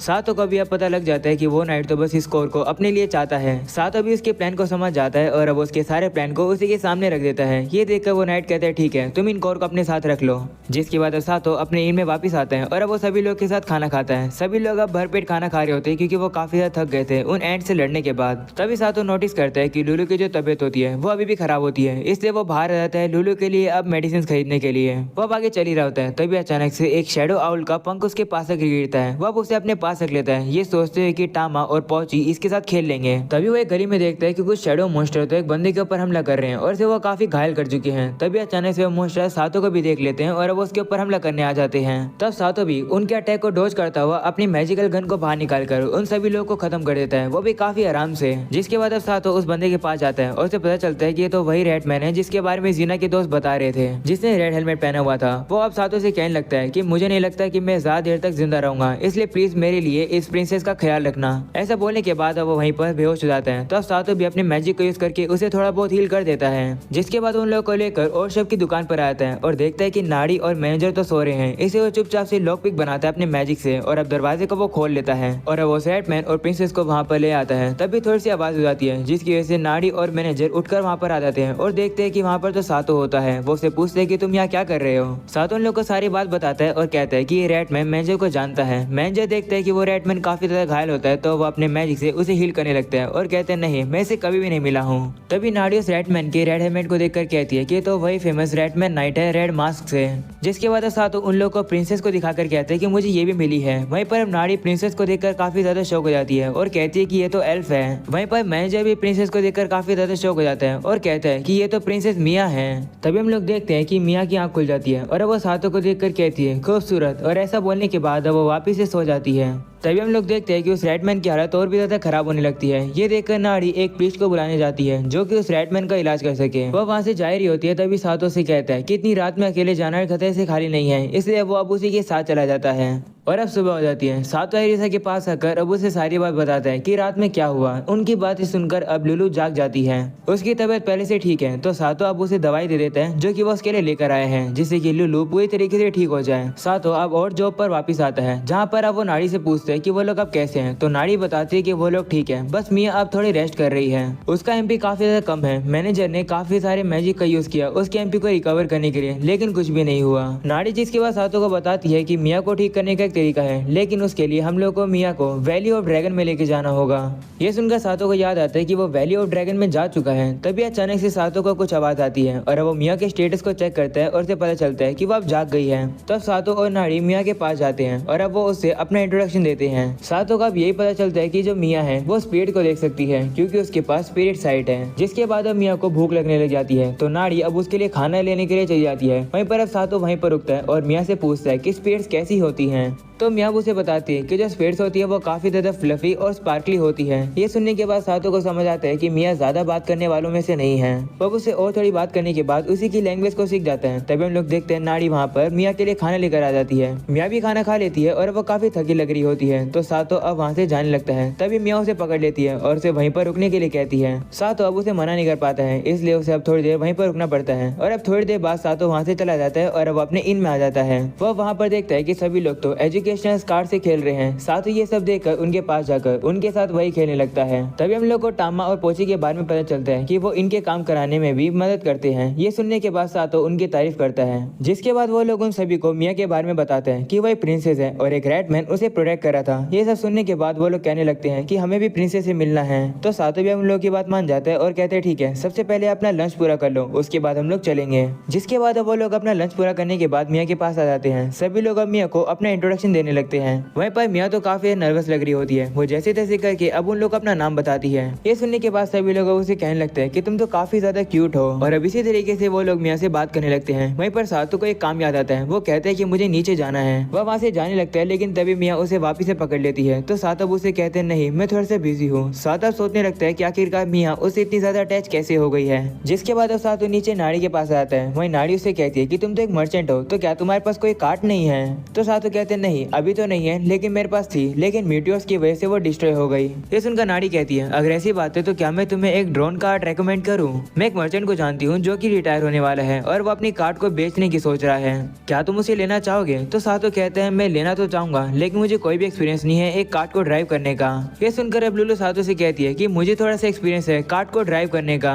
ये सुनने के बाद सातव कहते हैं ऐसी बात है तो तुम मुझे कार्ड चलाना सिखा सकती हो। जिसके बाद वो नाड़ी से कहते हैं ठीक है, मैं उस कार्ड को खरीदूंगा। ये सुनकर नाड़ी काफी शौक होती है और कहती है कि तुमने तो अपने डिसीजन को जल्दी ही ले लिया, क्या तुम ये नहीं जानना चाहोगे कि वो कितने पैसे में आएगा? तो सातव उसे पैसे भर के एक पोटली दे देता है और कहता है कि मैं इतने पैसे दे सकता हूँ और इसमें से जितने पैसे बचेंगे तुम उसे कमीशन के तौर पर रख लेना। तो ये सुनकर अब नाड़ी खुश हो जाती है और अब उन पैसों को ले लेती है। और अब अगले सीन में सातव और उसके साथ ही एक खुले से जगह पर आ जाते हैं, जहाँ पर वो लोग काफी सारे सामान को इकट्ठा करने के बाद अब वहीं पर कैंपिंग करने लगते हैं। तभी वहीं पर टाम और पोची डर जाते हैं कि जो कुकर है आखिरकार वो सीटी क्यों मार रहा है। तो अब ऐसा उन दोनों को उसके पीछे का साइंस बताती है कि जब पानी अंदर गर्म होता है वो भाप बन के बाहर आता है और ऊपर आकर उस लीड को उठाता है, जिसकी वजह से इसमें से विसल की आवाज आती है। वो उन लोगों को इतना अच्छे से समझाती है कि उन लोगों को समझ आता है और अब वो एलिसा की तारीफ करते हुए कहते हैं कि तुम तो काफी अमेजिंग हो। और अब वो लोग वहाँ पर एंजॉय कर रहे होते हैं। तब यहाँ पर वही डेमी ह्यूमंस आ जाते हैं जिनको सातों ने एक बार गली में खाना दिया था। वो सिखाने का शुक्रिया करने के लिए सातों के लिए नट्स और बेरीज लेकर आए हैं। सातव सोचने लगता है कि मुझे तो इतने खाने की जरूरत नहीं है, लेकिन इन लोगों को मुझसे ज्यादा खाने की जरूरत है। सातव उन लोगों से कहता है कि मैं एक शर्त पर तुम्हारी गिफ्ट को रखूंगा, अगर तुम लोग इन बचे मीट को रखोगे तो ये काफी टेस्टी है, तो इन्हें जरूर खाना। ये सुनने के बाद अब वो सभी डेम ह्यूमंस काफी ज्यादा खुश हो जाते हैं और अब वो लोग वहाँ से चले जाते हैं। और अब हम लोग देखते हैं उन लोग को उनकी कार्ड मिल जाती है। वहीं पर नाड़ी सातों को उस कार्ड के पेपर वर्क दे देती है और कहती है कि अब से इस कार्ड के ओनर तुम हो। तभी एलिसा एक आईडी देती है। वो कहती है क्यों ना हम लोग इस कार्ड का यूज करके मिया को घर पहुंचा दे। ये सुनकर सातों से पूछता है लेकिन मिया का घर कहाँ पर है? तो नाड़ी उसे बताती है कि मिया का घर एल्फ विलेज में है, जो कि शिगा किंगडम के साउथ ईस्ट में है। तो सातों कहते हैं ठीक है, इसके बारे में हम लोग मैनेजर से बात करेंगे। जिसके बाद वो लुलु से कहते हैं जब तक मैनेजर वापस नहीं आ देते तब तक मुझे तुम इस कार्ड को ड्राइव करना सिखा दो। तब लुलु भी मान जाती है और वो लोग कार्ड को चलाकर थोड़ी दूर आ जाते हैं। वहीं पर सातों लुलु से बात करने की कोशिश करते हैं, लेकिन लुलु काफी ज्यादा नर्वस होती है। वो सातों से अच्छे से बात ही नहीं कर पा रही होती है। सातों से कहने लगता है कि तुम्हें नर्वस होने की बिल्कुल भी जरूरत नहीं है, तुम टामा और पोची की तरह रिलैक्स हो सकती हो। लेकिन अब फिर भी लुलु नहीं मानती और कहती है नहीं, मैं एक स्लेव हूँ, मैं ऐसा नहीं कर सकती हूँ। लेकिन जैसे सातों उससे एलिसा के बारे में पूछता है वो काफी ज्यादा फ्रेंडली हो जाती है और अब वो सातों से अच्छे तरीके से बात करने लगती है एलिसा के बारे में। वो लोग अब आगे चली रहे होते हैं। तभी सातों नोटिस करते हैं कि वहाँ तो बिजली कड़कने लगी है, यानी कि बारिश आने वाली है। ये देखकर सातों लुलु से कहते हैं मुझे लगता है कि वेदर खराब होने वाला है, इसलिए क्या तुम जल्दी से मुझे सिखा सकती हो इस कार्ड को यूज करना? तब लुलु मान जाती है और अब वो सातों को उस कार्ड का स्टेप पकड़ा देती है। जिसके बाद अब सातों को दिखाया जाता है जो कि उस कार्ड को काफी अच्छे तरीके से ड्राइव कर रहा है। वो कार्ड को इतने अच्छे से चला रहा होता है कि काफी जल्द ही उसकी जो कार्ड चलाने वाली स्किल है वो मैक्स की हो जाती है। तभी सातों को लगने लगता है कि कोई उन्हें देख रहा है। जिसके बाद हम लोग देखते हैं कार्ड को, जो कि सातों की कार्ड की साइड में से ही जाती है। सातों अब एक पेड़ की डाली पर देखता है कि वहाँ पर एक आउल बैठा होता है। उस आउल का नाम शैडो आउल था। वो आउल सातों को ही देख रहा होता है, लेकिन जैसे अब सातों से गौर से देखता है वो आउल उड़कर पीछे जाने वाली कार्ड के ऊपर बैठकर वहाँ से चला जाता है। सातों अब थोड़ा सा कंफ्यूज लगता है, लेकिन वो अब उस आउल को इग्नोर कर देता है और अब वो लोग वापिस से इनमें आ जाते हैं। वहाँ पर आते ही टामा और पोची सातों को गले लगा लेते हैं और कहते हैं कि हम लोग आप ही का वेट कर रहे थे, आपका वेलकम है। तभी यहाँ पर मिया आ जाती है। सातों से कहते हैं कि तुम बाहर क्यों आ गई, क्या तुम्हारी तबीयत ठीक है? जिस पर वो कहती हाँ, मैंने पोशन का यूज किया, उन पोशन का मेरे ऊपर काफी अच्छा इफेक्ट हुआ और मैं पहले से बेहतर फील कर रही हूँ। जिसके बाद अब एलिसा कहती है कि क्यों ना अब जबकि मिया ठीक हो गई है हम लोग चलकर खाना खाते हैं। सातों को भी ये आइडिया काफी पसंद आता है और वो मिया से कहते हैं कि तुम क्या खाना चाहती हो? जिस पर मिया कहती है कि मुझे हनी बंस खाने हैं। ये सुनकर सातों थोड़ा कंफ्यूज हो जाता है और उसे पूछता है हनी बंस ही क्यों? तो अब एलिसा से बताती है मुझे लगता है कि मिया को उनमें इंटरेस्ट इसलिए आ गया क्योंकि पोची और टामा उसी के बारे में बात कर रहे थे इसके सामने, इसलिए शायद से ये भी हनी बंस ट्राई करना चाहती है। वहीं पर अब टामा और पोची कहने लगते हैं हनी बंस सही में काफी ज्यादा डिलीशियस होते हैं, हमें उन्हें वापस खाना है। तो सातो भी अब उन लोगों की बात मान जाता है और कहते हैं ठीक है। जिसके बाद वो लीजा और लुलू को भेज देता है सभी के लिए हनी बंस लाने के लिए। जिसके बाद अब वो लोग वहाँ से चले जाते हैं। तभी सातो को वापिस ये लगने लगता है कि कोई उसे देख रहा है। वो अब ऊपर चेक करता है तो उसे पता चलता है कि वही शैडो आउल एक घर के ऊपर बैठा हुआ है और वो उसे ही देख रहा है। सातो जैसे इस आउल के बारे में थोड़ा सा सोचता है वो आउल अब वहाँ से उड़ जाता है। जिसके बाद अब सातो और जॉब पर आता है मैनेजर से मिलने के लिए। लेकिन तभी नाड़ी उसे बताती है कि मैनेजर तो मीजी से बात करने गए हैं। ये सुनकर सातो कंफ्यूज हो जाता है और सोचता है कि ये मीजे कौन है। जिसके बाद अब वो भी मैनेजर के पास जाता है और अब उसे पता चलता है कि जो वो रैटमैन था उसी का नाम मीजे है। जिसके बाद अब सातो ही वहाँ पर जाकर बैठ जाता है और अब वो मीजे से सारी बात पूछता है कि आखिरकार मिया के साथ हुआ क्या था। मीजे बताता है कि मिया को एल्फिले से विजर्ड्स ने किडनैप कर लिया था और उसे बंदी बनाकर रख दिया गया था एक जगह पर। उस जगह का नाम था क्रेडल। लेकिन जैसे तैसे करके वो वहाँ से भागने में कामयाब हो गई और वो रेड मास्क से टकरा गई। यानी कि जब वो भाग रही थी तो वो उन्हीं रैटमैन से मिली। मीजे मिया को लेकर सेरी सिटी में आ गया इस होप में कि वो लोग मैनेजर से मिल लेंगे। मीजे अब यही बताते कि जो टाउन के ऊपर फ्लाइंग एड से हमला किया था वो उन विजर्ड्स के ही भेजे गए थे टाउन के ऊपर और मिया के ऊपर हमला करने के लिए। वहीं अब सातो कहता है कि अभी भी किसी को ये बात नहीं पता है कि आखिरकार मिया को किडनैप किस लिए किया गया था। सातो को लगता है कि मैनेजर को थोड़ा सा तो आइडिया है कि आखिरकार मिया को किडनैप किस लिए किया गया था। लेकिन वो इस बात को सातो के साथ शेयर नहीं कर रहा है कि मिया को क्यों किडनैप किया गया था। लेकिन वो इसके बारे में सातो को नहीं बताता है। तो सातो डिसाइड करता है कि वो मैनेजर से इसके बारे में नहीं पूछेगा। तभी उसे याद आता है कि उसे तो मैनेजर से पूछना था कि क्या वो अपने कार्ड पर ही मिया को उसके घर पर छोड़ सकता है। वो मैनेजर से इसी बारे में पूछने वाला होता है तभी अचानक से नीचे से काफी तेज चिल्लाने की आवाज आती है। वो लोग भी अब घबरा जाते हैं और वो लोग जल्दी से नीचे जाते हैं। सातो अपने मैप को ओपन करता है और उसे पता लगता है कि यहाँ पर तो कोई भी एनिमी नहीं है। लेकिन तभी अचानक से बिजली कड़कने की आवाज आती है और सभी लोग डर के सातो को गले लगा लेते हैं। और सातो को समझ आता है कि सभी लोग इसे चला रहे थे क्योंकि उन लोगों को बिजली की आवाज से डर लग रहा था। वहीं पर अब टामा और पोची बताने लगता है कि उन्हें बिजली से काफी ज्यादा डर लगता है क्योंकि वो पेड़ तक को काट सकते हैं और तो वो काफी ज्यादा चमकीली और डरावनी होती है। वहीं पर अब मिया भी सातो को कहने लगती है कि लाइटनिंग काफी खतरनाक होती है। आजी ने मुझे बताया था कि लाइटनिंग के सामने तो ड्रैगन्स भी नहीं टिकते हैं। ये सुनकर सातो सोचने लगता है कि ये आजी कौन है। तभी अचानक से वो टामा की तरफ देखता है। टामा सामने की तरफ देख रही होती है और काफी ज्यादा कंफ्यूज लग रही होती है। तो अब सातो भी सामने की तरफ देखता है और अब उसे वही आउल दिखता है जो कि उसे पहले भी दिखा था। तभी अचानक से वापस से बिजली चमकती है और अब वो आउल अब अचानक से एक ईवल विजार्ड में ट्रांसफॉर्म हो जाता है जो कि अपनी चमकीली डरावनी आंखों से सातो को घूरने लगता है। वहीं पर अब सातो और बाकी सभी लोग भी उसे ऐसा देखकर काफी ज्यादा डर जाते हैं। मीजे उसे देखकर कहते हैं कि यहाँ पर आ गया। वो अब उसके ऊपर हमला करने के लिए जाता है। लेकिन अब वो विजार्ड एक काफी पावरफुल साइकिक मैजिक करता है जिससे सभी लोग अफेक्ट होते हैं। लेकिन एरिसा अपने साइकिक मैजिक का यूज करके उसे डिफेंड कर रही होती है। सातो भी जल्दी से अपने फेयर रेजिस्टेंट की स्किल को एक्टिवेट कर देता है जिससे कि अब वो उस साइकिक मैजिक से बच जाता है। वो अब देखता है कि इस विजार्ड का नाम जैन है और ये 41 लेवल का है। सातो को याद आने लगता है कि जैन नाम तो उसने पहले भी कहीं पर सुना है लेकिन कहाँ पर। फिर अब उसे याद आता है कि हाँ जैन नाम तो उस स्टोरी के हीरो का था। तभी अब जैन मिया से कहता है कि मैं तुम्हें ले जाने आया हूँ। ये सुनकर सातो मिया के सामने आ जाता है और वो जैन से कहता है तुमसे मिलकर अच्छा लगा मास्टर सोर्सरर। तो जैन उसे कहता है कि मुझे तुमसे बात करने की कोई भी जरूरत नहीं है लेकिन मैं इस बात से काफी इंप्रेस हूँ कि तुम बिना डरे मुझसे खड़े होकर बात कर पा रहे हो। मैं तुम्हें जिंदा छोड़ रहा हूँ लेकिन अगर तुम मेरे खिलाफ जाओगे तो मैं तुम्हें मर्सी नहीं दिखाऊंगा।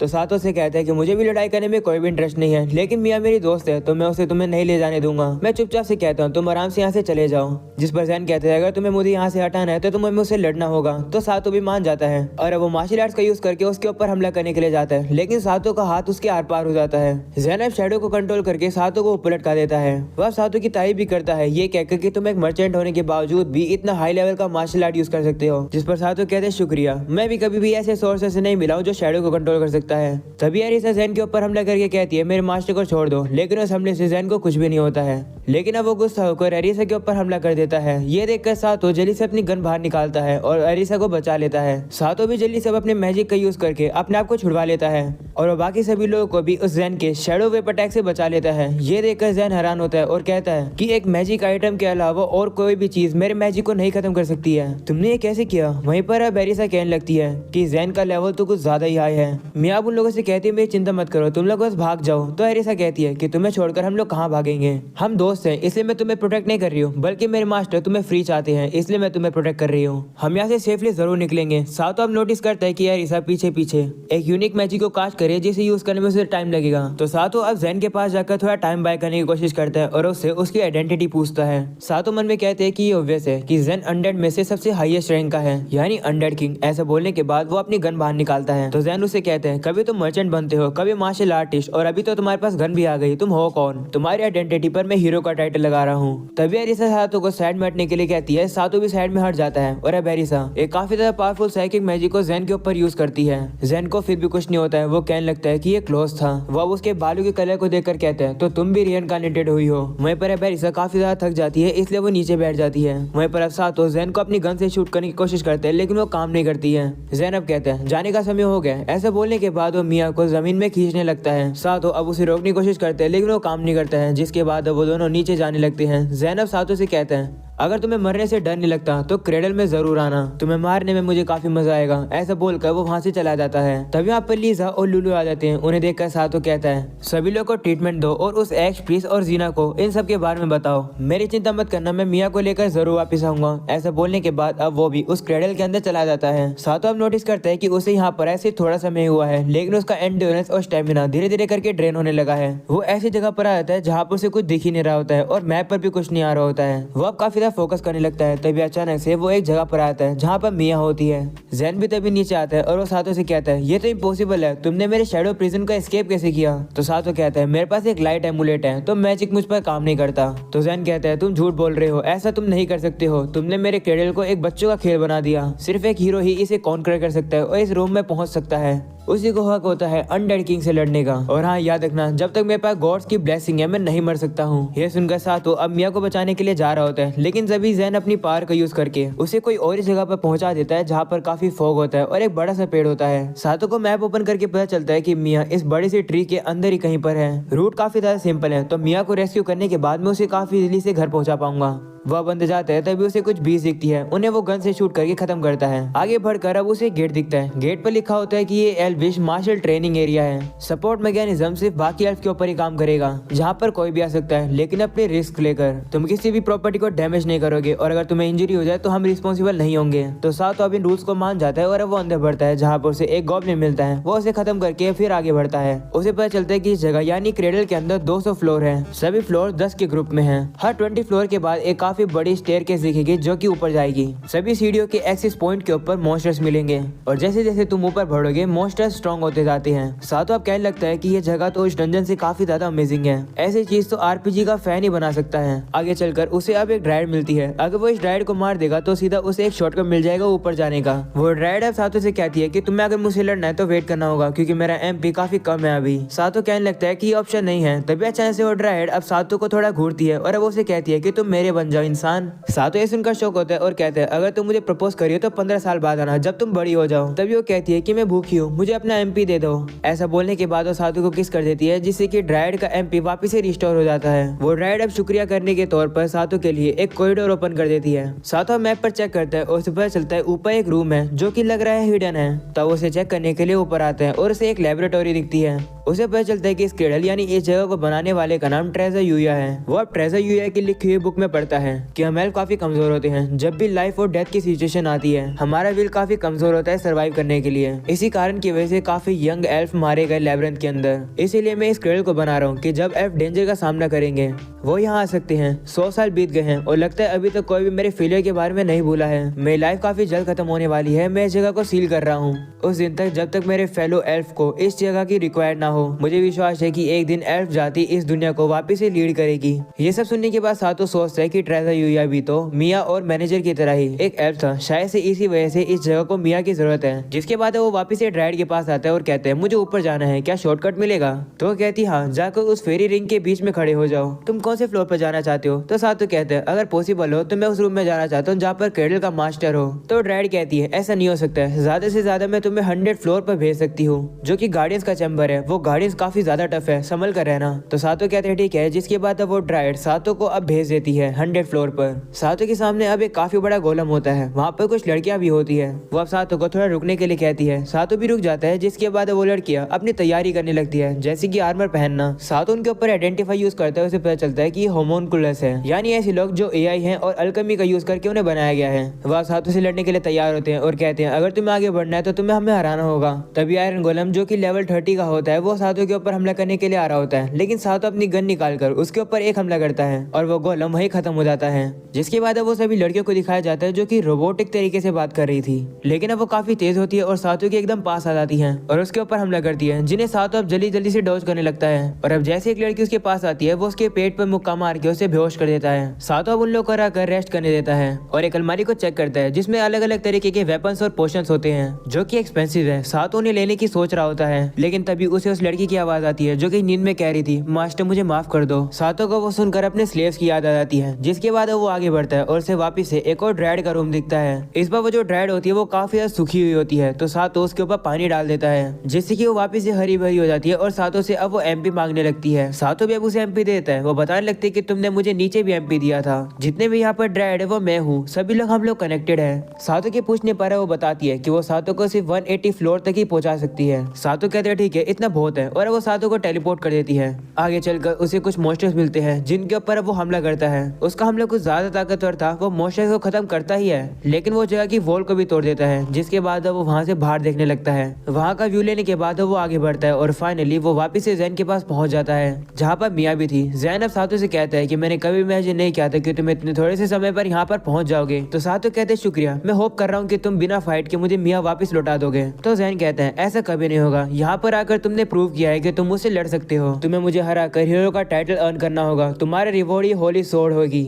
अगर इस स्वॉर्ड को तुम किसी भी किंग को दे दोगे तो वो तुम्हें एक ऐसा रिवॉर्ड देगा जो कि तुमने कभी इमेजिन भी नहीं किया होगा। सातो अब सोचने लगता है कि आखिरकार जैन चाहता क्या है।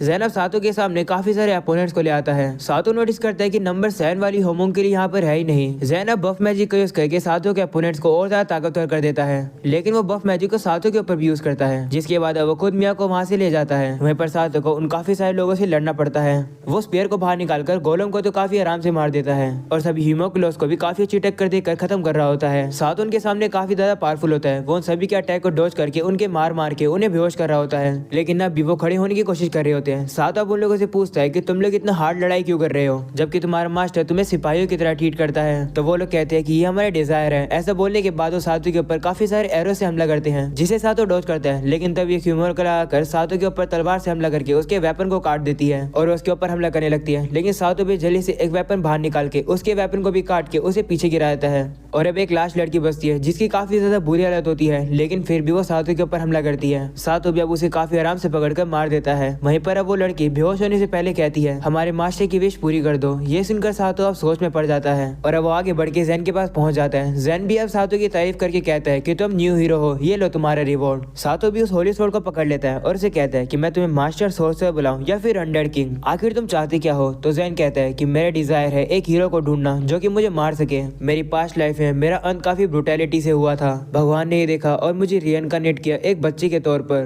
बड़े होने के बाद मैंने देखा कि मेरे पेरेंट्स काफी रिस्पेक्टफुल थे, मेरी पार्टनर भी काफी अच्छी थी। मुझे लगा कि मेरी जिंदगी अच्छी चल रही है, लेकिन मैं बेवकूफ था जो ऐसा सोच रहा था। एक नोबल जो कि मेरी वाइफ से प्यार करने लगा, उसने मुझ पर झूठा इल्जाम लगाकर मुझे जेल में बंद कर दिया। उसने मेरे सारे फैमिली मेंबर्स को मार दिया, मेरी वाइफ को भी। जिसके बाद जब मैं अनडेड बना तो मैंने अपनी फैमिली और बाकी सभी लोगों को अनडेड बना दिया और उस नोबल की फैमिली पर मैंने हमला करा दिया। मेरा रिवेंज पूरा होने के बाद मुझे लगा कि अब मैं पीसफुली अपनी वाइफ के पास हेवन में जा सकता हूँ, लेकिन मेरे ऊपर गॉड ब्लेसिंग थी जिसकी वजह से मर नहीं सकता था। होली स्वॉर्ड का मेरे ऊपर कोई इफेक्ट नहीं हुआ था, इसकी वजह से मैं इमॉर्टल किंग बन गया। गॉड ने मुझे ऐसी बॉडी प्रोवाइड करी थी जिसे किसी की भी जरूरत ना हो, लेकिन एक हीरो मुझे खत्म कर सकता है। प्लीज मुझे मार दो इससे पहले कि मैं डीमन लॉर्ड बन जाऊं। सातो को ये सुनकर उस लड़की की बात याद आती है जब उसने कहा था कि हमारे मास्टर की विश पूरी कर दो। सातो अब उस होली स्वॉर्ड को बाहर निकाल के जैन के मार देता है। जैन भी सातो का शुक्रिया करता है और अपनी वाइफ से कहते हैं कि मैं तुम्हारे पास आ रहा हूँ। ऐसा बोलकर अब वो खत्म हो जाता है। इससे सातो को अनडेड किंग स्लेयर का टाइटल मिल जाता है और एक रिंग भी जो कि उसे जैन से ही मिली है। तभी अचानक से जैन के कपड़ों में से एक धुएं जैसी चीज बाहर निकलती है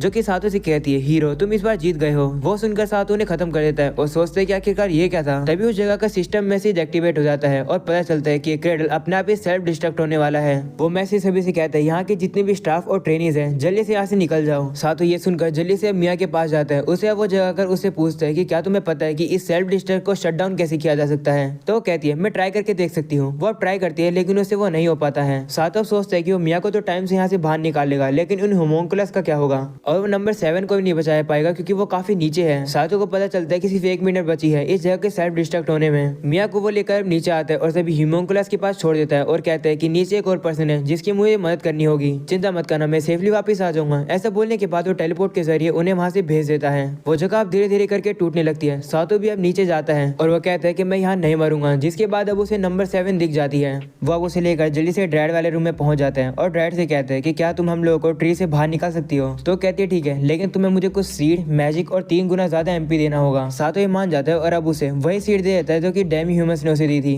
वो उसे किस करके एमपी दे देता है, जिसके बाद ड्रैड अब उन लोगों को बाहर निकाल देती है। सातो अब देखते हैं कि वहां पर तो नमक की काफी बड़ी एक टाइडल वेव आ रही है। वो ड्रैड से कहते हैं जल्दी से चलो, जिस वो कहती है नहीं तुम जाओ, जब तक फॉरेस्ट यहाँ पर है मैं यहाँ जिंदा रह सकती हूँ। तो सातो मान जाता है और अब उसे वहीं पर छोड़कर नंबर 7 को लेकर भागने लगता है। वो नमक अब उन तक पहुंचने वाला है। सातो अब जल्दी से पानी के ऊपर ही भागने लगता है। उसे अब एक आइडिया आता है और काफी सारे फायर बॉल्स को पानी के अंदर फेंकने लगता है, जिसके वजह से पानी उछल जाता है और वो जो नमक होता है वो वहीं पर थोड़ी देर के लिए रुक जाता है। इसे मौके का फायदा उठाकर सातो जल्दी से वहां से भाग निकलता है। अगले सीन में हम लोग देखते हैं सभी लोग अब अकेले वहां पर बैठे होते हैं। सातो अब उन लोगों के पास जाता है तो लीजा और बाकी सभी लोग अब आकर उसे गले लगा लेते हैं और उसे रोने लगते हैं और कहते हैं कि आपको सेफ देखकर हम लोग काफी खुश हुए। तभी वहाँ एरिसा आती है तो सातो को अब ज़ेन की बात याद आती है। उसने सातो से कहा था कि अगर एरिसा तुम्हारे लिए प्रेशियस है तो उसे उसकी गॉड द्वारा दी गई पावर्स को यूज करने से मना करना। वो पावर बहुत ज्यादा खतरनाक होती है, उसे मेरी तरह मत बनने देना। सीना प्रेजेंट का आता है। एरिसा सातो से कहती है कि मुझे आपकी चिंता हो रही थी, प्रॉमिस करो कि आप दोबारा से कभी नहीं करोगे। तो सातो कहते हैं ठीक है एरिसा, माफ कर दो, मैं कभी ऐसा नहीं करूंगा। तब मिया भी वहां पर आती है और वो सातो से कहती है कि मैं बोलोनियन फॉरेस्ट की सबसे यंगेस्ट एल्फ हूँ। वह उसके फोरहेड पर किस करके कहती है शुक्रिया मुझे बचाने के लिए। इसकी वजह से अब सातो को एल्फ के दोस्त का टाइटल मिल जाता है। अगले सीन में हम लोग सभी ह्यूमनकुलस को देखते हैं जो कि सातो का शुक्रिया करते हैं उनकी जान बचाने के लिए और पूछते हैं कि हमारे मास्टर का क्या हुआ। तो सातो अब उन्हें ज़ेन की वो रिंग पकड़ाकर कहता है कि वो खत्म हो गया। यह सुनकर सभी लोग उसे कहते हैं कि अब से आप हमारे न्यू मास्टर हो, लेकिन आपको सर्व करने से पहले हमें थोड़ा टाइम चाहिए। हम हमारे पुराने मास्टर ज़ेन की वेडिंग रिंग को उसकी वाइफ की ग्रेव पर रख कर आ रहे हैं। तो सातो कहते हैं ठीक है, जिसके बाद वो लोग डिसाइड करते हैं कि कौन कौन यहाँ पर रुकेगा। तब वो लोग एक एल्फ को चुनते हैं सातो को सर्व करने के लिए। उसे इजीली याद रखने के लिए सातो अब उसका नाम नाना रख देता है, जिसके बाद अब सभी लोग वहाँ से चले जाते हैं। अगले सीन में अब सातो को दिखाया जाता है जो कि कुछ कहानियां बना रहा होता है जिससे कि उस बंदे को पता ना चल सके कि उसने ज़ेन से लड़ाई करी है। तब यहाँ पर जीना रोते हुए आती है और सातो को देखकर खुश हो जाती है और कहती है कि मुझे तुम्हारी चिंता हो रही थी। तो सातो कहते हैं माफ करना, मैं तुम्हें चिंता में डाल दिया। वैसे एक चीज जो मैं तुम्हें देना चाहता था मैं भूल गया, ये लो। वो सिर्फ वही ईयरिंग देता है जो कि उसने उसके लिए खरीदी थी क्योंकि जीना को पसंद आई थी। वो अब सातो का शुक्रिया करती है इस गिफ्ट के लिए। वो उसे बताता है कि मुझे मिया को वापस घर पहुंचाने की जॉब मिली है। ये सुनकर जीना थोड़ी दुखी हो जाती है और कहती है इसका मतलब तुम एल्फ विलेज में जाओगे, तो क्या तुम यहाँ पर वापस नहीं आओगे। तो सातो कहते हैं नहीं ऐसी बात नहीं है। ये सुनकर जीना रिलीफ फील करती है। सातो उसे कहते हैं कि जब मैं वापस आऊंगा तो मेरे पास काफी सारी कहानियां होगी तुम्हें सुनाने के लिए अपनी जर्नी की। तो जीना कहती है ठीक है। वो अब उसके साथ प्रॉमिस करती है, लेकिन वो काफी ज्यादा दुखी लग रही होती है। अगले सीन में हम लोग देखते हैं कि वो सभी लोग अब जाने की तैयारी कर लेते हैं। सभी लोग वहीं पर सातो को गुड बाय करने के लिए आते हैं और कहते हैं मिया का ख्याल रखना। वह हम लोग यूनी को देखते हैं जो कि टामा और पोची को गिफ्ट देती है, जिसके बाद अब वो लोग कार्ट पर बैठकर चले जाते हैं। वो लोग अब थोड़ा सा दूर पहुंचे ही होते हैं तभी जीना घोड़े पे बैठकर आती है और उन्हें रोकने की कोशिश करती है। उसने वही ईयरिंग पहने थे जो कि सातो ने उसे दिए थे। वो और सातो अलग से आ जाते हैं एक दूसरे से बात करने के लिए। सातो काफी खुश रहता है कि जीना उसे टाइम पर गुड बाय करने के लिए आ गई। वह सातो से कहती है कि मैं उस प्रिंसेस की तरह नहीं हूँ जिसने अपनी फैमिली को अबैंडन कर दिया था अपने लवर के साथ जाने के लिए। इसलिए मैं ये नहीं पूछूंगी कि तुम मुझे अपने साथ ले जाओ, लेकिन जब ये स्प्रिंग आएगा तो मेरा भाई मेरी फैमिली का हेड बन जाएगा। मैंने उससे बात करी है, जब वो हेड बन जाएगा तो वो मुझे कुछ भी करने देगा और तब फिर मैं तुम्हें ज्वाइन करूंगी। सातो भी अब थोड़ा सा दुखी रहता है। वो लोग अब जीना को गुड बाय करके वहाँ से चले जाते हैं। जिसके बाद हम लोग को एक जगह दिखाई जाती है जहाँ से एक लड़की की आवाज आती है जो कि कहती है भूलना मत, हम लोग हमेशा साथ रहेंगे। और अब अगले सीन में लोग सभी को देखते हैं जो कि अपनी ट्रैवलिंग के बीच में होते हैं और अब वो रुक के खाना खा रहे होते हैं। वहीं पर मिया मीट को छोड़ देती है। हमें पता लगता है कि एल्फ मीट नहीं खाते हैं। उन लोग का अब जैसे खाना खत्म हो जाता है लीसा अभी भी खाना बना रही होती है। वो सातो को बताती है कि ये खाना हम लोग रास्ते के लिए लेके जाएंगे, यानी कि इसे स्टोर करके रखेंगे। तभी आयरिसा भी कहती है हाँ हम लोग इसे आइटम बॉक्स में स्टोर करेंगे। वो बताती है कि आइटम बॉक्स एक इन्वेंटरी स्टोरेज होता है जो कि हम लोग वीडियो गेम्स में देखते हैं। इसे यूज करने के लिए माना लगता है। ये सुनकर सातो सोचता है कि इसके लिए एमपी लगता है, लेकिन मेरा स्टोरेज तो अलग काम करती है। सच बताऊं तो मुझे नहीं पता कि मेरी स्टोरेज क्या कर सकती है और क्या नहीं। लगता है मुझे धीरे धीरे इस वर्ल्ड की आदत हो गई है। जब मुझे मौका मिलेगा तो मैं जरूर से इस वर्ल्ड को थोड़ा सा घूमूंगा। अगली सीन में लोग देखते हैं वो लोग वहाँ से निकलने से पहले सारी चीजों को अब रीचेक कर रहे होते हैं। वहीं पर सातो देखता है कि मिया अब थोड़ा सा पहले से बेटर फील कर रही है। तभी एरिसा उसके पास आती है और कहती है कि हम लोग को क्वेश्चंस को ठीक करना होगा। वो वैसे भी चुपते रहते हैं कमर में। तो सातो ये मान जाता है और अब वो लोग क्वेश्चंस को ठीक करने लग जाते हैं। सातो वहीं पर काफी तेजी से सुई धागा चलाकर क्वेश्चंस बना रहा होता है। ये देखकर सभी लोग इसकी तारीफ करते हैं और कहते हैं कि आप इतना तेजी से ये कैसे कर सकते हो। तभी सातो ने जो धागा बांधा था वो खुल जाता है क्योंकि उसने नोट बांधना ही भूल गया था। ये देखकर एरिसा उस पर काफी गुस्सा होती है, जिसके बाद वो सभी लोग एक साथ मिलकर काम करते हैं और काफी सारे क्वेश्चन तैयार करते हैं। साथ वहीं पर कपड़े से एक चिड़िया जैसी चीज बनाता है जिससे सभी लोग अब खेलने लगते हैं। तभी नाना वहाँ पर आती है और कहती है कि क्या मैं इस चिड़िया का ख्याल रख सकती हूँ, क्योंकि ये काफी ज्यादा अच्छा है। तो सातो मान जाता है और वो उसे दे देता है। सभी लोग अब काफी दुखी हो जाते हैं क्योंकि उन्हें भी वो चाहिए था। तो सातो अब एक एक करके सभी लोगों के लिए वो फ्लफी टॉयज बना देता है। जिसके बाद अब वो लोग और आगे बढ़ते हैं और अब वो वापस से रेस्ट करने लगते हैं। लीजा अगर सातो से कहती है कि अब हम लोग को यहाँ से निकल जाना चाहिए क्या, तो सातो अब देखते हैं कि जो हॉर्स है उन्हें और ज्यादा रेस्ट की जरूरत है और साथ में ही टामा और पोची खेल रहे हैं, इसलिए वो लीजा से कहते हैं कि थोड़े समय बाद हम लोग यहाँ से निकलेंगे। तभी सातो को साइड की तरफ एक जगह मिलती है और अब वो टामा और पोची से कहते हैं कि तुम लोग के लिए एक मिशन है, जाओ जाकर उस जगह को सर्च करो। वो लोग भी काफी ज्यादा एक्साइटेड होकर वहाँ से चले जाते हैं। एरिसा भी कहती है मुझे भी आना है, ऐसा बोलकर वो भी उनके साथ चली जाती है। तभी सातो अब देखता है कि मिया पत्ते से एक काफी अच्छी विसल बजा रही है। वो अब जाकर उसकी तारीफ करता है। अगले सीन में अब सभी लोग ही पत्ते से विसल बजाने की ट्राई कर रहे होते हैं। सातो वहीं पर काफी ज्यादा गंदी विसल बजा रहा होता है। ये देखकर सभी लोग उसे देखने लगते हैं। वो अपनी स्किल को मैक्स भी कर देता है, लेकिन फिर भी वो अच्छे से विसल नहीं बजा पा रहा होता है। तो सभी लोग अब उसे रोक देते हैं। तभी एरिसा सातो को अपने साथ आने के लिए कहती है। वो भी अब उसके साथ जाता है। तो एरिसा अब उसे एक चीज दिखाती है। सातो भी अब सामने देखकर शौक हो जाता है और कहते हैं कि तो स्टोन टोरी है। सातो मन में कहता है मुझे ऐसा क्यों लग रहा है कि मैंने पहले इन तोरी को देखा है। तभी अचानक से उसे एक लड़की की आवाज आती है जो कि उसे कहती है भूलना मत, हम लोग हमेशा साथ रहेंगे, चाहे कोई सी भी दुनिया हो या फिर एरा हो, तुम हमेशा इचिरो रहोगे। उसे एक बच्चा दिखता है जो कि एक लड़की से कह रहा होता है कि क्या रिइंकार्नेशन असली होता है। तो कहती हाँ, लेकिन रिइंकार्नेशन काफी नहीं है। सातो अब कहता है मुझे याद आया, ये श्राइन तो वही है जो कि मेरे ग्रैंडपा के घर के पास है। तो क्या जब मैं छोटा था तो ये लड़की मेरी दोस्त थी। तभी वो लड़की कहने लगती है कि ह्यूमंस और गॉड के लाइफ स्पैन अलग अलग होते हैं, अगर हमें एक साथ रहना है तो हमें डिवाइन इंटरवेंशन की जरूरत होगी। सातो अपने माइंड में खोई जाता है। तभी एरिसा उसे जगाती है और उसे कहती है कि तुम ऐसी जगह पर अपने ख्यालों में कैसे खो सकते हो। सातो वहीं पर सोचने लगता है कि मुझे नहीं लगता कि मेरे ऊपर किसी ने साइकोलॉजिकल अटैक किया, क्योंकि मुझे नहीं लगता कि जब मैं छोटा था तो मैं इस लड़की से मिला था। वैसे मैंने एक गेम बनाया था जिसके अंदर यही श्राइन थी, लगता है ये सब उसी की मेमोरी होगी। सातो अब चेक करता है और उसे पता चलता है कि ये जगह एक ब्रोकन ट्रैवल गेट है। ये सुनकर एरिसा कहती है क्या ट्रैवल गेट जो कि गेम्स में होते हैं, क्या तुम इन्हें फिक्स कर सकते हो। तो सातो कहते हैं नहीं, चलो बाकी सभी लोग के साथ चलते हैं और हम लोग यहाँ से चलना चाहिए। हम लोग अब देखते हैं कि टामा और पोची ने काफी सारे जानवरों को पकड़ा है जिन्हें वो अब खाएंगे।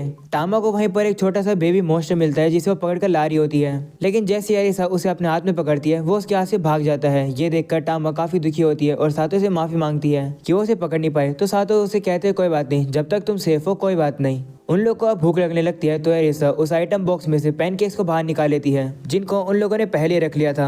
ये पैनकेक गर्म तो नहीं है, लेकिन इनका टेस्ट थोड़ा बहुत ठीक ठाक ही है, इतने ज्यादा ये खराब नहीं हुए हैं। जिसके बाद अब वो लोग वापस से कार्ट में बैठकर अब चलने लगते हैं। सभी लोग वहीं पर बैठ के गाना गा रहे होते हैं और टाइम पास कर रहे होते हैं। तभी सातो को अपनी इन्वेंट्री में शैडो मैजिक के लिए एक स्पेल बुक मिलती है जो कि उसे ज़ेन से मिली है। वो अब कहने लगता है कि मैं सीख सकता हूँ कि मैजिक कैसे सीखा जाता है। वह उस शैडो मैजिक की बुक को पढ़ लेता है और उसे समझ आता है कि इस वर्ल्ड का मैजिक प्रोग्रामिंग की तरह काम करता है। वह ऐसे मैजिक को यूज करने ट्राई करता है जो कि डेली के यूज के होते हैं, लेकिन उन्हें सीखना काफी डिफिकल्ट है क्योंकि बाकी मैजिक के तौर पर उनके फंडामेंटल अलग होते हैं। तो वो दूसरे मैजिक के फॉर्मूलाज को कॉपी और पेस्ट करने लगता है और न्यू स्पेल बनाने की कोशिश कर रहा होता है, लेकिन तभी उसे रियलाइज ही नहीं हो रहा होता है कि वो गलती से नाना के चेस्ट को टच कर रहा है। ये देखकर सभी लोग उस पर गुस्सा हो जाते हैं और कहते हैं कि तुम ये नहीं कर सकते हो, तुम एक ठरकी हो क्या। सातो उन लोगों से माफी मांगता है और कहता है मेरा ध्यान कहीं और था, मैं कुछ स्पेल बनाने की कोशिश कर रहा था। तभी अचानक से उसका मैप ओपन हो जाता है और उसे पता चलता है कि उनके आसपास रैटमैन है। उसे अब अपनी और मीजे की कन्वर्सेशन याद आती है जहाँ पर वो मीजे से पूछता है कि अब तुम कहाँ जाओगे। तो कहते हैं कि मैं अपने दोस्तों को ढूंढने जाऊंगा,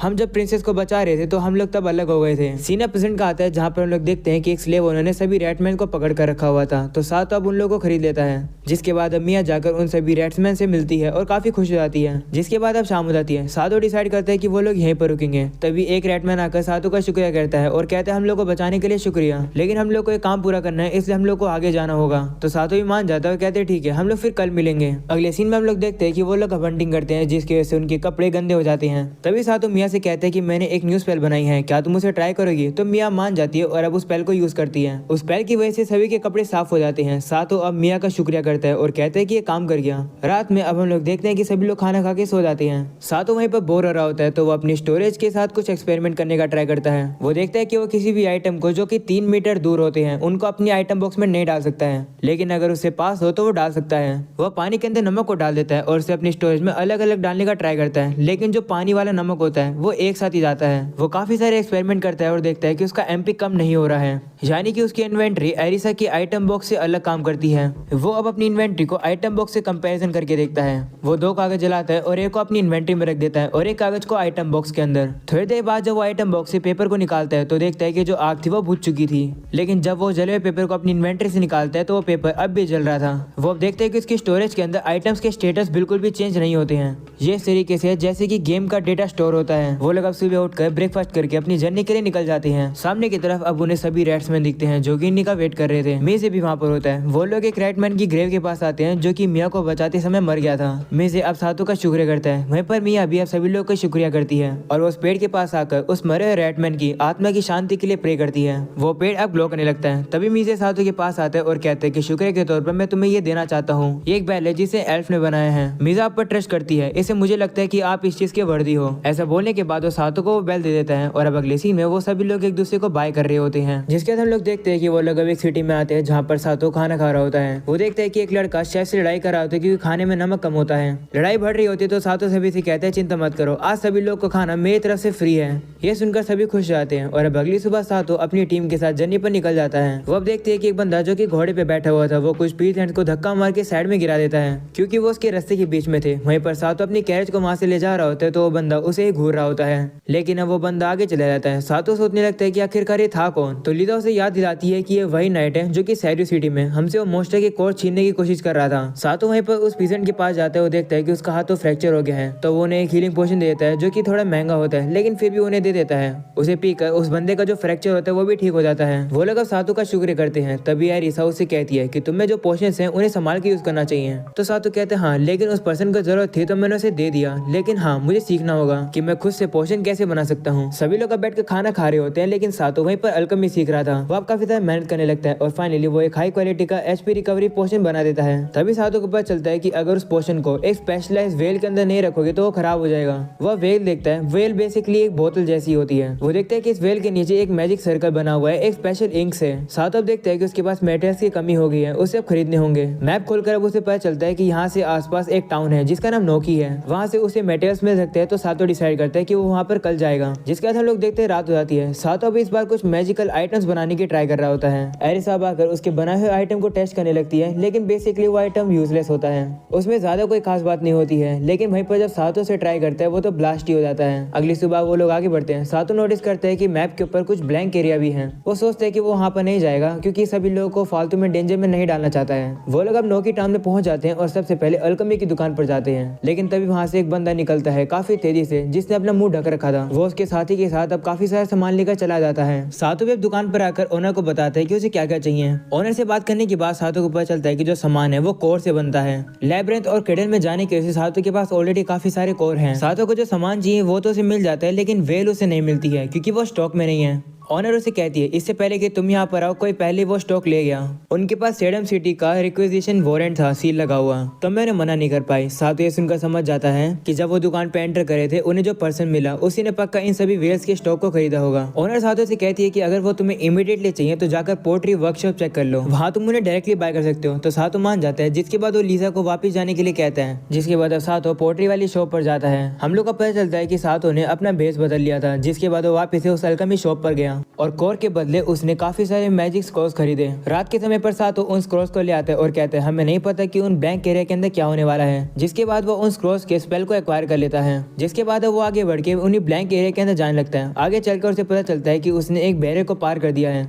मैप खोलने के बाद उसे पता चलता है कि फॉरेस्ट ऑफ इल्यूजन है और अब कुछ लोग उसी की तरफ आ रहे हैं। कुछ विचेस अब आकर सातों के ऊपर हमला करती है, लेकिन सातों उन सभी के अटैक को डॉज करता है। वो उन विचेस से कहने लगता है कि मैं गलती से तुम्हारी टेरिटरी में आ गया हूँ। वो अब उसके सारे अटैक को खत्म कर देता है और उसे कहते हैं कि क्या तुम मेरे ऊपर अटैक करना बंद कर सकती हो। तभी एक काफी बड़ी चिड़िया वहाँ पर आती है जिसके ऊपर एक बूढ़ी विच बैठी थी। वो अब सातों को आकर ग्रीटिंग करती है और सातों से माफी मांगती है उसे ट्रबल देने के लिए। वो विच उस बेल जो कि मीजे ने सातों को दिया था उसे देखकर समझ जाती है कि सातों इवल नहीं है। सातों उसे कहते हैं कि मैं बोलन एंड क्लैन के एल्फ को तो जानता हूँ, लेकिन मैं उनका एमिसरी नहीं हूँ। तभी आप वही छोटी सी विच आ जाती है जो कि अब सातों से माफी मांगती है उसके ऊपर हमला करने के लिए। तो सातों कहते हैं कोई बात नहीं, इसमें तुम्हारी कोई गलती नहीं थी। वहीं पर अब वो छोटी लड़की एक पोशन बना रही होती है और अब वो उस बड़ी विच से कहती है कि इस बार हम लोग पैक्ट बनाकर रहेंगे। ये सुनकर सातों उससे पूछता है कौन सा पैक्ट। तो विच कहती है काउंट गुहानो के साथ पैक्ट, क्योंकि वो हमारे फॉरेस्ट को हंटर से प्रोटेक्ट करते हैं। तो हर साल में 2 बार हम लोग उन्हें 300 वेल देते हैं स्पेशल पोशन भर के। वह सातों से कहती है कि क्या तुम भी पोशन बनाने में इंटरेस्टेड हो। तो सातों कहते हैं हाँ, मैंने बस थोड़ा शुरू ही किया है। तो अब वो विच कहती है ठीक है, फिर मैं तुम्हें एक स्पेशल रेसिपी सिखाती हूँ, लेकिन तुम्हें मेरा एक काम करना होगा। तो सातों मान जाता है और अब रात हो जाती है। सातो वहाँ से जा रहा होता है, तभी विच अपनी पावर का यूज करके वहाँ पर एक चमकीला रास्ता बना देती है, जिससे कि सातो को कोई भी दिक्कत ना हो वापिस जाने में। इस चीज के लिए सातो उसका शुक्र करता है और वो वहाँ से बाहर आ जाता है और कहता है कि मुझे इस विच के लेटर को बस डिलीवर करना है और इसके बदले में मुझे ग्रेट इन्फॉर्मेशन मिल जाएगी। और जिस पर्सन को मुझे ये लेटर डिलीवर करना है वो फॉरेस्ट का जाइंट है। तब ये फॉरेस्ट काफी ब्यूटीफुल तरीके से ग्लो करने लगता है। ये देखकर सातो कहता है ये हुई ना बात, अब पता चला कि इसे फॉरेस्ट ऑफ इल्यूजन क्यों कहा जाता है।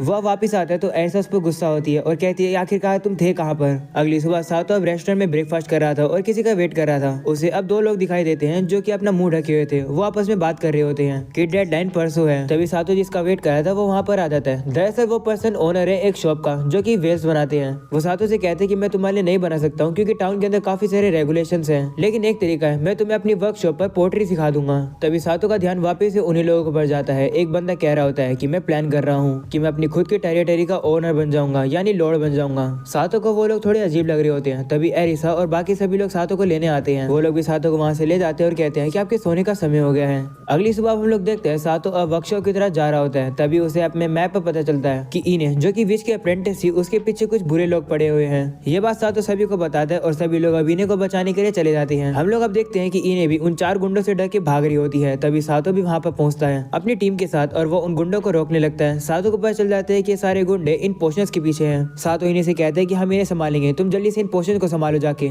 तो वो काफी तेज से वहाँ से चली जाती है। तभी कुछ लोग इने के सामने काफी सारी लकड़ियां लगा देते हैं। इने की स्पीड काफी तेज होती है, वो अपने आप को रोक नहीं पाती है और वो सीधे जाकर उनसे टकरा देती है, जिसके से जितने भी पोशंस होते हैं वो सभी टूट जाते हैं। सातो अब लीजा और बाकी सभी लोगों को उन लोगों के पीछे भेज देता है जिन लोगों ने लकड़ियों को बीच रास्ते में लगाया। जिसके बाद अब वो सभी वेल्स को काउंट करते हैं और उन्हें पता चलता है कि 180 वेल्स डिस्ट्रॉय हो गई हैं और 120 वेल्स सेफ हैं। सातो वहीं पर जो सेफ पोर्शन होती है उनको अपनी इन्वेंटरी में रख लेता है। जिसके बाद वो इन्हें से कहता है कि अभी जितनी वेल्स सेफ है उतनी तो चल के हम लोगों ने काउंट को डिलीवर करते हैं। वो उनकी सारी दुर्घटना को काउंट को समझाते हैं। काउंट भी उनकी सिचुएशन को समझ जाता है और कहते हैं लेकिन पैक्ट तो पैक्ट होता है, शाम होने से पहले तुम्हें 300 वेल्स देने होंगे। सातो तभी रियलाइज करता है कि उसने काउंट की आवाज कहीं पर सुनी है और उसके पीछे वही नाइट खड़ा होता है जिसका नाम डॉसन होता है। सातो वहीं पर अब कुछ आइडिया लगाता है। वो अब काउंट से कहता है कि क्या हम मार्केट से खरीद कर बाकी पोर्शन ला सकते हैं, जिस पर काउंट मना कर देता है और कहता है कि ये पैक्ट विच और काउंट के बीच में लगी है, तो हमें सिर्फ वही पोर्शन चाहिए जिसे विच ने बनाया हो। सातो को ये सुनकर लगने लगता है कि कुछ ना कुछ तो गड़बड़ है। उस विच ने कहा था कि ये स्पेशल पोर्शन है, इसका मतलब अगर इन्हें पोर्शन बनाएगी तो भी अकाउंट उसे एक्सेप्ट नहीं करेगा। सातो को अब उसी पे शक होने लगता है। उसे लगता है कि काउंट ही चाहता था कि ये डिलीवरी फेल हो जाए जिससे कि पैक्ट पूरा ना हो। तभी उसे रियलाइज होता है कि ये तो वही लोग हैं जिन्हें उसने उस रेस्टोरेंट में बातें करते हुए सुना था। सातो अब सोचने लगता है कि क्या इन लोगों का प्लान फॉरेस्ट ऑफ इल्यूजन से पीछा छुड़वाना है जिससे कि वो वहाँ पर एक न्यू टाउन बना सके। सातो अब नेगोशिएशन वाली स्किल को ऑन करता है और अब उनसे बात करने की कोशिश करता है। सातो अब उन लोग को बातों में फंसाता है और कहता है कि तुम लोग को विच जैसी क्वालिटी चाहिए, यही पैक्ट के अकॉर्डिंग है। तो अब काउंट के पसीने छूट जाते हैं। वो उससे कहते हैं ठीक है,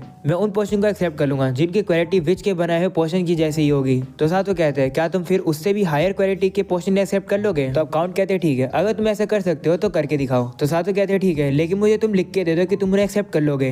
ये सुनकर डॉसन गुस्सा हो जाता है और सातो से कहते हैं कि तुम्हें लिखा हुआ नहीं मिलेगा। तो सातो कहते हैं वो तो तुम्हें देना पड़ेगा क्योंकि मैं एक मर्चेंट हूँ और मर्चेंट को ये सारी चीजें देखनी पड़ती है। डॉसन अभी भी सातो पर गुस्सा कर रहा होता है, लेकिन अब काउंट सातो की बात मान जाता है और कहता है ठीक है। वो अब सातो को वो डील लिख के दे देता है जिससे कि वो बाद में मुकर ना जाए अपनी बात पर। अगले सीन में अब इन्हें कहने लगती है कि ये पॉसिबल है, सिर्फ 3 ही घंटे बचे हैं, हम लोग टाइम पे से पूरा नहीं कर पाएंगे। जिसके बाद हम लोग देखते हैं लीजा और बाकी सभी लोग कुछ इंग्रेडिएंट्स लेकर आ जाते हैं। इन्हें अब उन लोगों से कहने लगती है मैंने कहा नहीं इम्पॉसिबल है, अगर इंग्रेडिएंट्स होंगे तो भी, अगर हम लोग पोर्शन बना भी देंगे तो हमारे पास वेल्स नहीं है उन्हें स्टोर करने के लिए। ये सुनकर सातो को अब काउंट की प्लानिंग पता चल जाती है कि काउंट ने डॉसन को कहकर जितने भी वेल्स है उनके स्टॉक को खरीदवा लिया और उसने ही सारी वेल्स को तोड़वा दिया जिससे कि वेल्स ना मिल सके और पोर्शन टाइम पर ना बन पाए। अगले सीन में अब हम लोग देखते हैं कि वो लोग वेल मेकर के पास आकर मदद मांगते हैं। वो बंदा भी हैरान होकर कहते हैं कि तुम लोग को शाम होने से पहले 180 वेल्स चाहिए, ये तो इम्पॉसिबल है। तो सातो से कहते हैं कि अगर तुम्हें हमारी मदद नहीं करनी है तो मत करो, लेकिन तुम हमें अपनी वर्कशॉप यूज करने दो। तो वो बंदा थोड़ा सोचता है और कहता है कि जरूर तुम्हारे कोई रीजंस होंगे, मुझे पता है कि इम्पॉसिबल है, लेकिन मैं प्रॉमिस करता हूँ कि मैं तुम लोग की मदद करूंगा।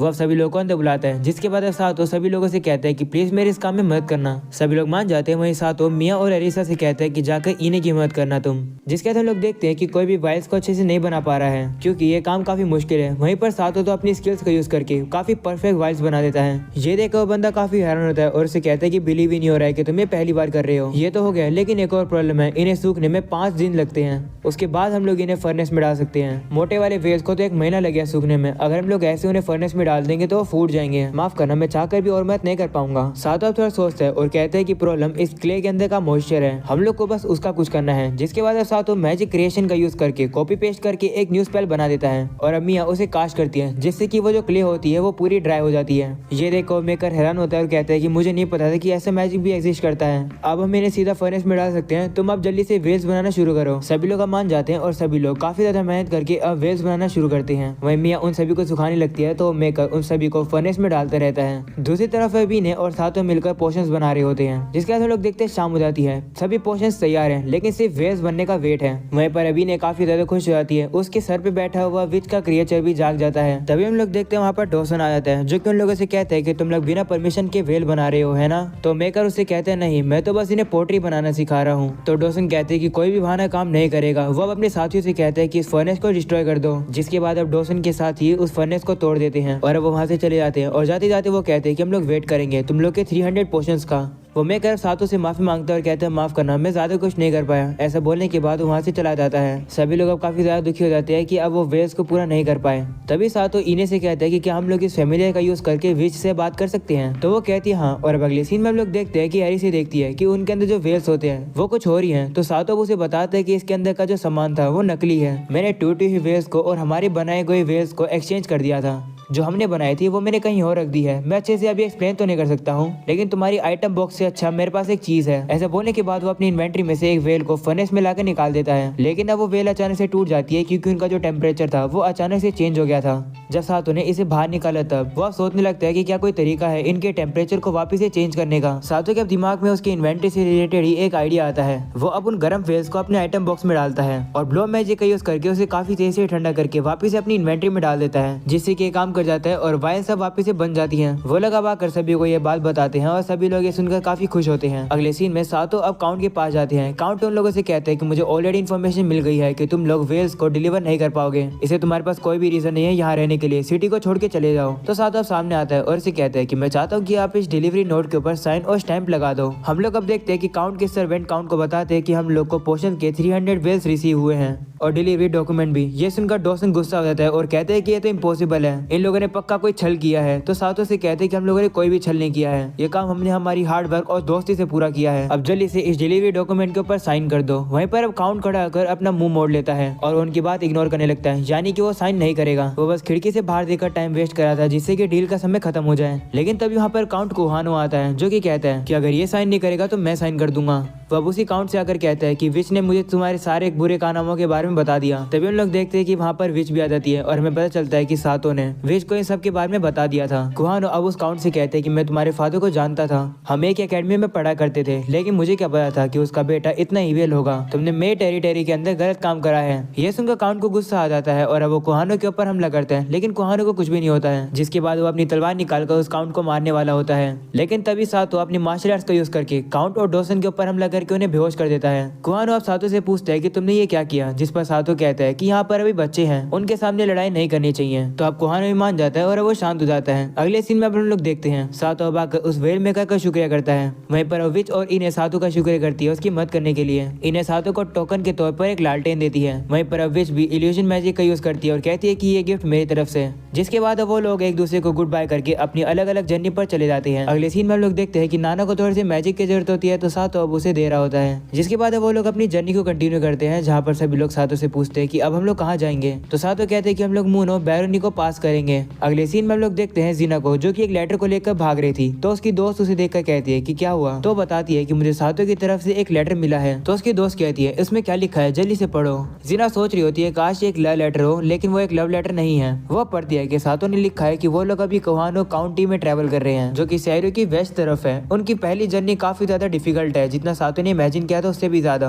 अगले सीन में हम लोग लीजा और पोची को देखते हैं, जो कि कुछ वाइल्ड हर्ब्स लेकर आते हैं। पोची कहती है कि इन हर्ब्स की काफी अच्छी स्मेल है, हमें इन्हें खाना चाहिए। तो सातों उन हर्ब्स को तोड़ के देखता है, जिसके अंदर से अब कुछ लिक्विड निकलने लगता है। टामा और पोची उसे चाट कर देखते हैं तो वो मीठा होता है। सातों भी ये चीज नोटिस करते हैं कि हाँ ये तो सही में मीठा है। और अब दूसरी तरफ हम लोग जीना को देखते हैं, जो कि अपने रूम में आकर बाकी के बच्चों के लेटर को पढ़ती है। उसमें सातो लिखता है कि अब हम लोग को बाहर सोने की आदत हो गई है और काफी मजा आ रहा है, इस वर्ल्ड को फुल्ली एंजॉय कर रहा हूँ। अगले सीन में हम लोग देखते रात हो जाती है। पोची अब सातो के पास एक बुक लाकर कहते हैं कि मुझे ये बेड टाइम स्टोरी सुनाओ। सातो ये मान जाता है और अब वो स्टोरी को सुनाने लगता है। वो कहता है एक समय की बात है, हेवंस में 7 गॉड हुआ करते थे, लेकिन इवेंचुअली 9 गॉड थे। 8th गॉड था ड्रैगन गॉड। वो बाकी 7 गॉड से भी पहले का एग्जिस्ट करता था, लेकिन ड्रैगन गॉड हमेशा सोया रहता था और दुनिया बदलती रहती थी। लेकिन 9th गॉड था डीमन गॉड, जो कि दूसरी दुनिया से यहाँ ट्रेवल करके आया था। डीमन गॉड काफी ज्यादा सेल्फिश था और बाकी गॉड से लड़ाई करता था। एक दिन डीमन गॉड ने डीमंस को बनाया उसे वर्शिप करने के लिए, लेकिन जो डीमंस थे उसने बाकी जातियों को काफी सताया, लेकिन सबसे ज्यादा इंसानों को सताया। इंसान परेशान होकर गॉड के पास गए और पावर मांगी डीमन से लड़ने के लिए, लेकिन वो यंग गॉड खुद कमजोर थी, इसे वो सबसे स्ट्रॉन्गेस्ट गॉड के पास गई जो कि ड्रैगन गॉड था। शुरू में तो ड्रैगन गॉड हिचकिचा रहा था, लेकिन वो इंसानों के खिलौने और अल्कोहल के साथ काफी खुश हुआ,